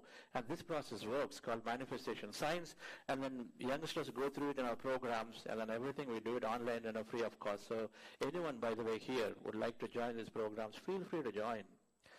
For youngsters, it happens at 6:30 in the evening. For adults, it's morning, typical time, 6 o'clock. Generally an hour to hour, 15 minutes program every day for 3 to 6 weeks. Then you sort of understand the science. Then you know it, then it's up to you to implement, experiment, or not experiment. But there is all the science that we give, right? And so the quantum physics concept, just with the slide, basically we are 99.99% emptiness in the universe. We are all energy, less matter. Matter is only this much. This is quantum physics. Whatever we see, everything, touch and feel, everything is just that. If you round it off, it comes to as what? Nearly all of it is empty. And so, but emptiness is energy, is infinite possibilities, so everything comes out of it. And so then we apply thought to activate it. It's called energy becomes matter observation. And double-slit experimentation is a basis for it. And you can look up double-slit experimentation on YouTube. You'll understand this thing better. So some of this is what made me and then think miraculously have my company get acquired by IBM at some point, because we had so many challenges. Odds can be there, but you can still go through your difficulties and still make things that you want to happen, right? Last point, meditation develops empathy and unconditional service. So an organization looking to do great things for people, then meditation will build a great level of service culture, right? I didn't have to ask any of our masters here. Everybody came out of great interest that, okay, something, maybe I can engage with them. They came here because they can engage with the doctors and then tell them how, it is helping them. And everybody did for a few seconds, right? So it just comes automatically that you want to give. It's like a flower. When it bud becomes flower, then fragrance is there to be given. So it's called energy science. So everybody has exuding this energy of positive energy. It goes to others. So service.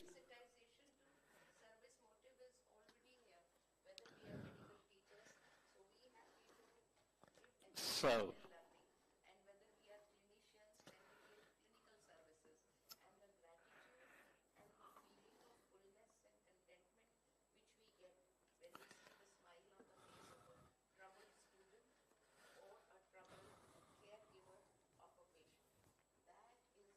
there, the noble profession of medical science, why it cannot be monetized?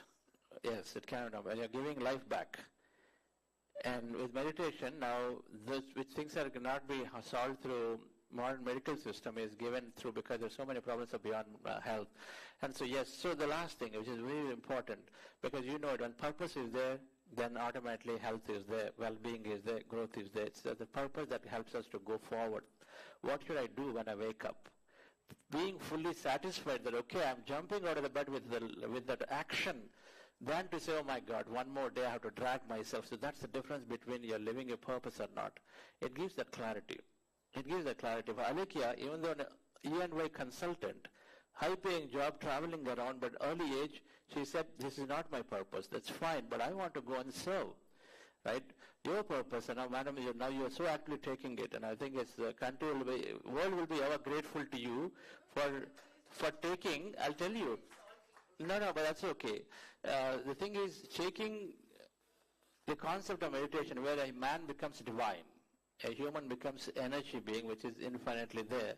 And so that's the work that I see us doing, because spirituality is science of spirit, which is unbounded.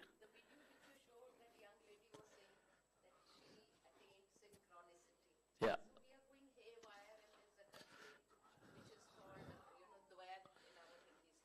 Correct. Yes. Oneness. To the field.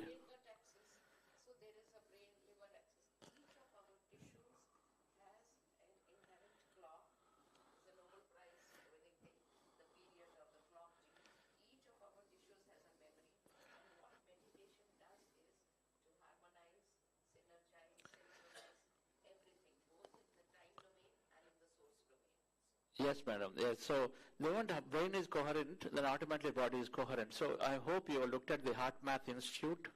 Heart Math Institute is there, heartmath.org. So there is a tremendous amount of research, the heart-brain concept. So we apply that technique also, which we did do today, but we will.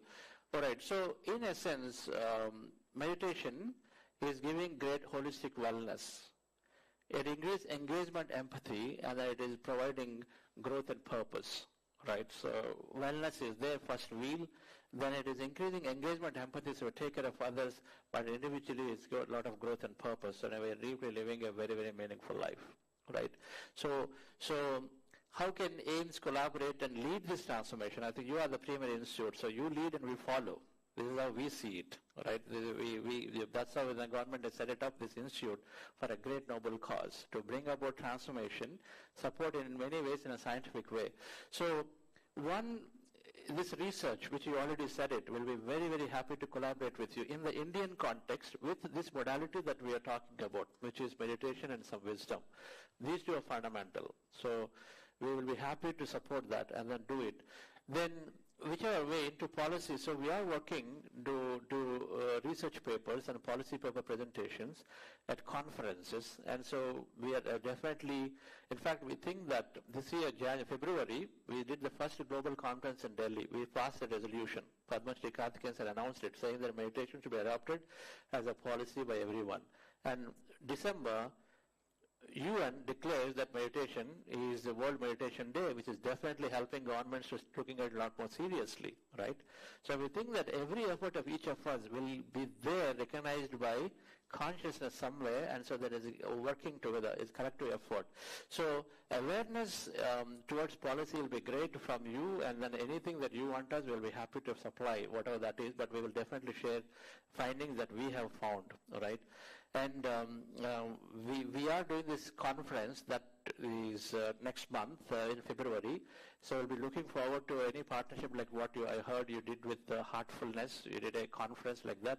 We already have this plan beautifully, and if can be part of it, this is happening in Delhi in Bharat Mandapam, right, in February. So everybody here welcome to join this conference.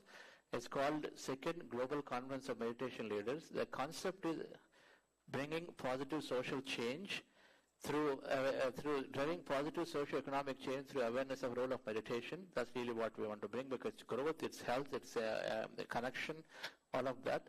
Aiding leadership into making this towards policy. And so it'll be about 1,000 people we expect to be there, but say many senior leadership, and then influencers will be there. That's the idea.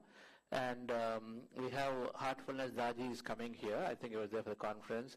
Then H.R. Nagendraji agreed to be there. And then we have Bhikkhu Sangasenaji, I'm sure might be interacting with you, Dr. Vinod, and then Amitabh Khan. So many more are there. We've written to Prime Minister, President of India, and Vice President, one of them to inaugurate the conference. We hope at least one of them will join and inaugurate the conference for this. So we ask that you be part of this mission and become a partner in many ways that can increase awareness for people who may be eluding this leadership. We are reaching out to many government and companies, and then they're eluding them about the all-round benefits. So if AIIMS is be there as a partner, it can increase partnership. That's all it is that we're looking for. All right. So thank you all. Yes. So interactions and Q&A. Anything is there, please let us know. Ideally, we wanted to do a second meditation, but we are out of time. We started quite late, but it is good. We enjoyed it. And yes, madam. So it's any questions, or otherwise, please yours. That's the last item in my agenda. That's all. Or your observation. Did it help? Yes.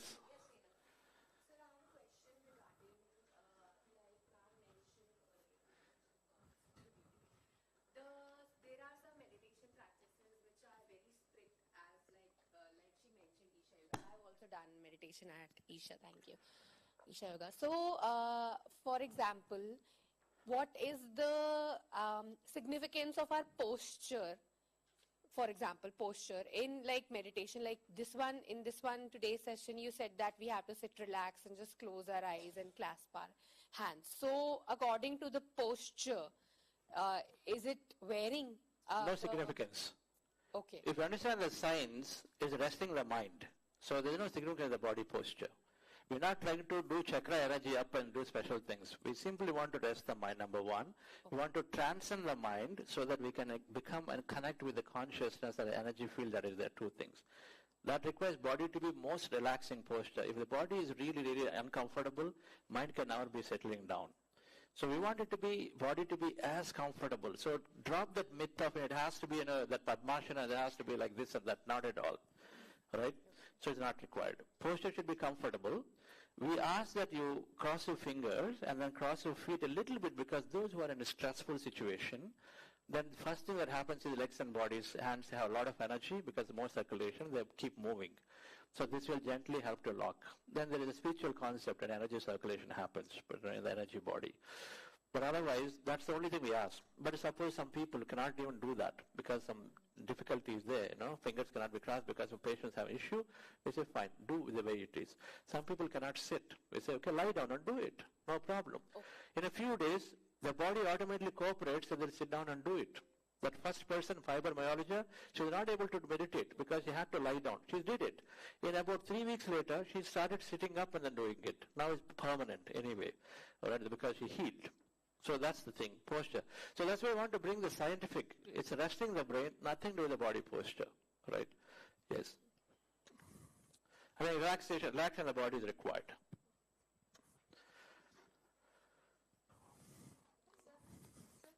Yes. During meditation, we sit for a long and we feel exertion. We can change our posture during meditation. You can change your posture, yes. Okay. Because until see, it's like this. Now let me not discount the body posture. Yeah. Now if I'm a yogi and I want to sit in Himalayas and then meditate for 24 hours, 48 hours, 96 hours, and then days and days. There are some meditators in our community also do that. Then you need a body to be prepared quite well. If I'm in a cold weather and then I have to sit for 2 days of meditation, no food, then of course I have to regulate my body to a certain level so that body can live with the little food, right? So for that you have this special yoga and pranayama called Himalayan yoga pranayama, where you're doing special exercises, special postures are required, special practice is required. But a normal day-to-day where you're in samsaris, we are here, Nagarjuna said samsara mein in nirvana in samsara. So you don't have to leave where we are. We can still be liberated out of suffering, nirvana means liberated suffering. We can still do it with some simple practices. This is the practice where you sit down, do half an hour practice, 1 hour practice, 2 hours, 3 hours. Some people have deep illnesses, we recommend them 6 hours, like madam was doing. But it's okay, they can do it. But your body posture, yes, you can change the postures as many times as possible, not a problem, right? Slowly, slowly it will support it. Until that time, keeps changing. No issues. Yes, take a break and then do it, no issue, right? Initially start 15 minutes, 20 minutes, half an hour, increase it. Normally most of us, if the right meditation is done, you have a group. In group, meditation is much more easy than individual. So we recommend and encourage groups. So in our online program, worldwide many people connect, right? And so the group is always there, so people just go into the deep meditations easily. So anytime you're doing individual meditation, instead, why not? Click a button, be online with a group of people and do it. That helps greatly, right? Accelerates. Yes, so there is Buddha CEO app is there. It's called Buddha CEO. That app is free apps, you download it, and then the programs are there. We do a 6-week program, I said 3 weeks for youth. And so you can go through an everyday lectures, every day there is a meditation in it, so just practice. Today we did a 25 minutes, there we're doing 30-35 minutes meditation, do it. And then the wisdom is there, go through it. Wisdom is explaining how is health changing, how is intelligence changing. There are 7 memory powers. Concentration, reading, learning, innovation, there's storing. There are so many powers that are increased because of this neural cortex thickening. And so we learn many of the scientific aspects. And so by the time you finish 40 days, everything you understand, and then by then you also make meditation a habit. In 40 days, meditation becomes a habit for most people. Thank you, Rajivji. So Buddha CEO is the app that you want to download. All right? Yes, sir.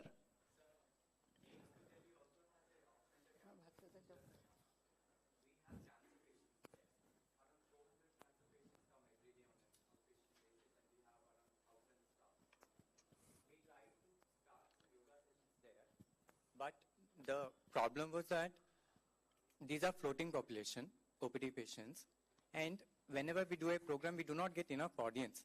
My question is, how do you attract and how do you sustain such practices at an organizational level and also for patients who are coming on an outpatient basis?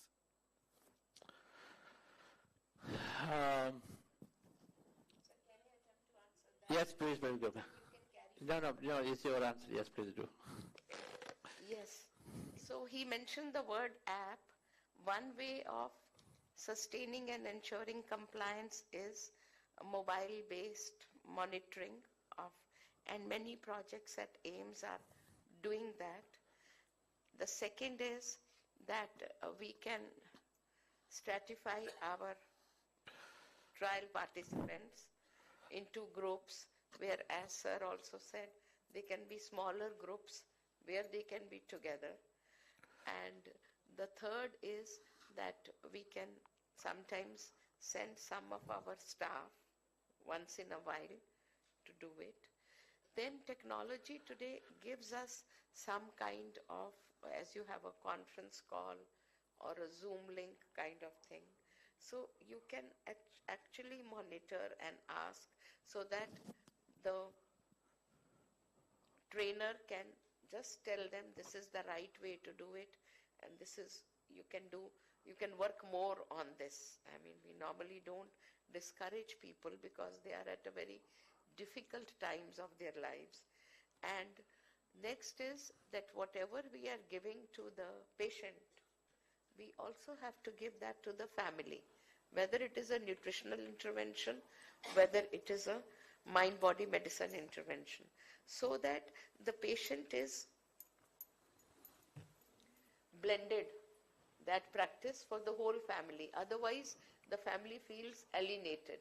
So once the smart thing is take care of the caregivers and they will ensure that the patient complies. Yes. I have attempted to answer at least some things which you have. So yes, please go ahead. Take over. I'd actually like to add to that, as ma'am said, technological intervention.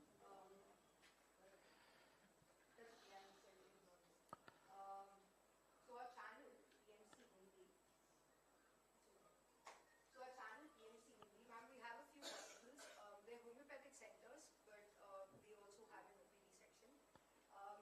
There's a common waiting area, common waiting room. Usually we have these LCD LED screens that are kept there. So our channel has a lot of content which is planned specifically for different kinds of audiences. So we have a documentary called Spiritual Reality, Adhyatmik Satya, which actually talks about the science of meditation explained in a detailed manner. We also have different like shows based on spiritual science concepts, like what happens when the body is unwell, Sampurna Swasthya ki अगर emotional problems है, इस emotional blockages है, इसलिए वो health में आते हैं करके, तो एक अवेयरनेस ड्राइव की तरह वो लूप में चलते रहते हैं, because people like to watch a lot to get people's attention. After that, so typically when people come in, this is the waiting area, they show this content.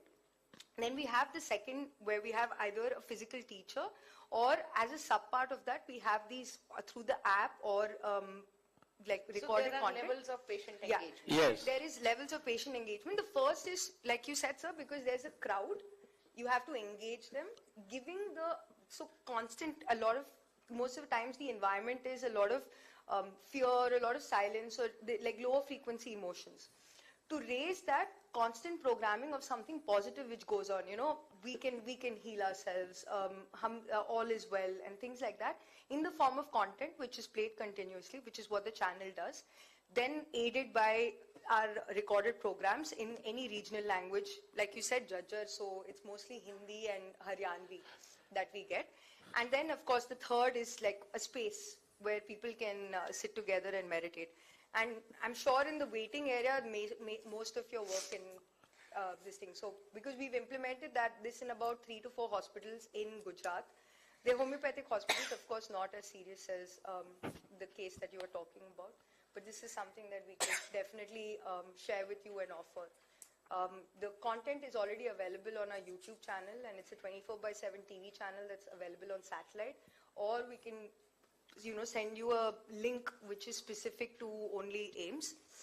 Things break down, right, a lot of times. So especially cancer patients are already burdened with a lot of things. You give them a lot more. it can be difficult. So simplicity is important. So this is simple equation number one. So when simple, it can be communicated through any media, all right? And so whatever Aditya has said, if you like the content which is there, which is very, very beautiful in Hindi, it beams. And so simple as a technique that can be introduced for any outpatient who comes there, right, can be very easily introduced through a video of 10 minutes. They introduce it and they learn. They feel like doing it because it's simple enough, all right? So then your challenge of people dropping off can be mitigated just with that itself. Then thereafter, this awareness content can go on, and any amount through app or the channel to do it through a 3-week, 6-week program. So self-paced. Thank you.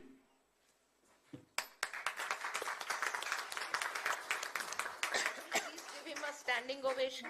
Small thing, Yes, can yeah, well, just a small. I really want to add this here, and Sir,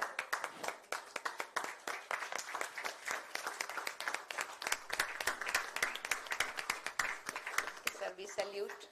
Thank you, madam. Really, thank you for your time. I'd like Vani madam to just say a message you wanted to say. yeah, what I really want to tell you, the small madam. Come here, yeah. Come here. Come here.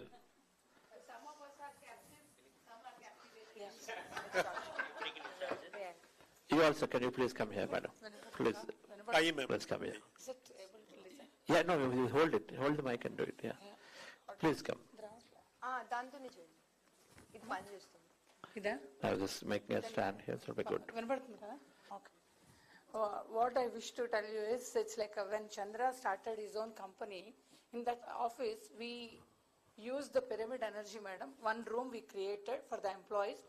Before meeting, even though they are not meditating regularly, we used to make them, before meeting, everybody meditate together. And after that, the complete coherence with the team, even though remotely some are out of country and everywhere the branches, everybody coming together, the success of that acquisition had happened. And with that, and Gopal Krishna, who we introduced meditation for both of us, and he introduced meditation for the patients.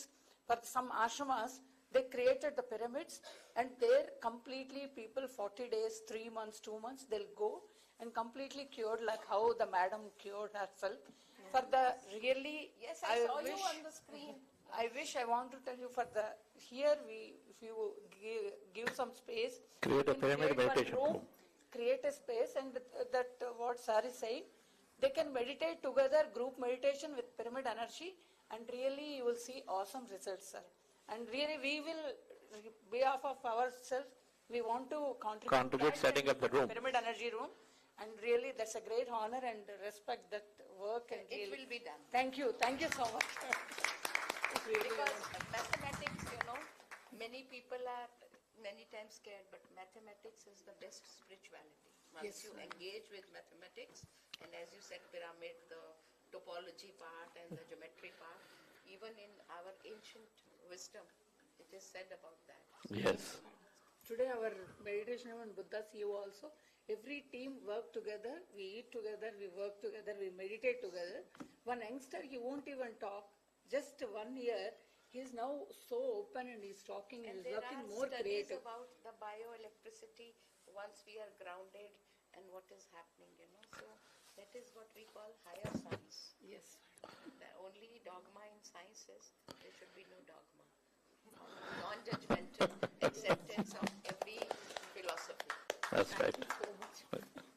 Thank you so much, Reverend Chandra ji and Madam Chandra. Thank you, Dr. Kochar ma'am, Rajiv ji, entire team of Buddha CEO.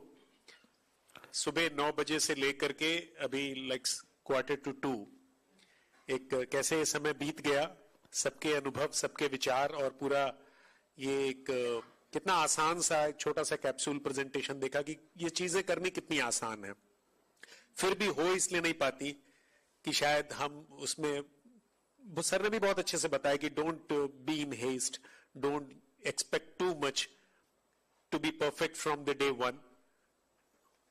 एक स्वामी जी के पास एक महिला आई, उन्होंने कहा कि स्वामी जी आपने जो टेक्निक बताई थी कि ईश्वर का साक्षात्कार कैसे करें, 1 हफ्ता हो गया अभी तक ईश्वर के दर्शन नहीं हुए, स्वामी जी ने कहा अच्छा ही है अगर एक हफ्ते में तुम्हें इस ईश्वर के दर्शन नहीं हुए, क्योंकि वो ईश्वर यदि एक हफ्ते में दिखाई देता तो वो झूठा ही होता। तो इसलिए डोंट बी इन हेस्ट। सबसे अच्छी इंपॉर्टेंट बात यह है कि वो सर ने बहुत अच्छे से बता दिया, नींद भी आएगी और उसके बाद फिर बहुत सारे थॉट्स भी आएंगे, सब कुछ होगा। इन सब चीजों का केवल दृष्टा बनिए। सबसे इंपॉर्टेंट चीज ये है कि उसमें डिसिप्लिन शायद ज्यादा इंपॉर्टेंट है कि आप पर डे उसको करें, परफेक्ट करें, ये आपसे उम्मीद नहीं है। एक दिन वो मंत्र की तरह जपते जपते जपते जपते शायद उल्टा जपते जपते आपके साथ कुछ सीधा और अच्छा हो जाए। तो इसलिए ब्रेन के इतने सारे फंक्शंस दिखाए, सब बताया, बहुत अच्छा। अब एक बहुत ही सुंदर साउथ इंडियन लंच हम लोगों का वेट कर रहा है डाइनिंग हॉल में। आप ग्रुप फोटो वो बिल्कुल होगी, वो बिल्कुल होगी।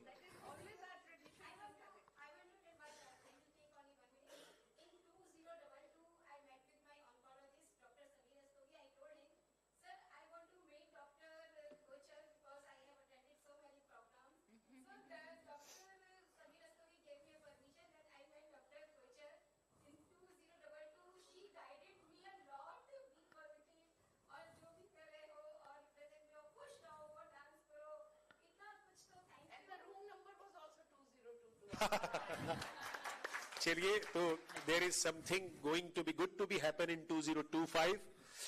आने वाला साल आज से, इस वाले साल से और भी अच्छा हो। आप कुछ नया करें, जितना आपने सोचा हो उससे ज्यादा आपको अच्छा मिले।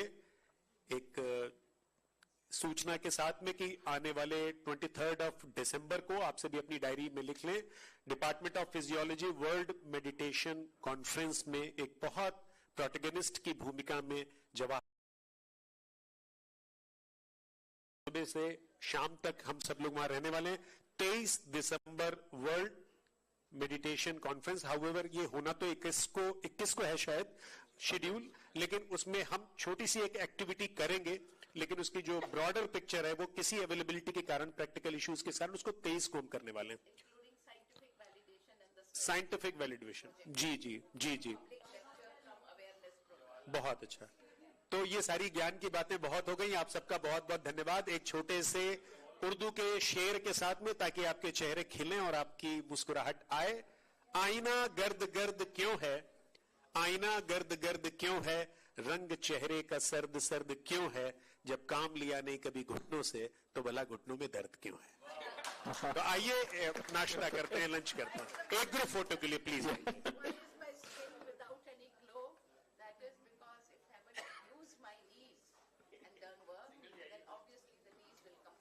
Okay, that's amazing. Okay. Sorry, otherwise I would have told something in English.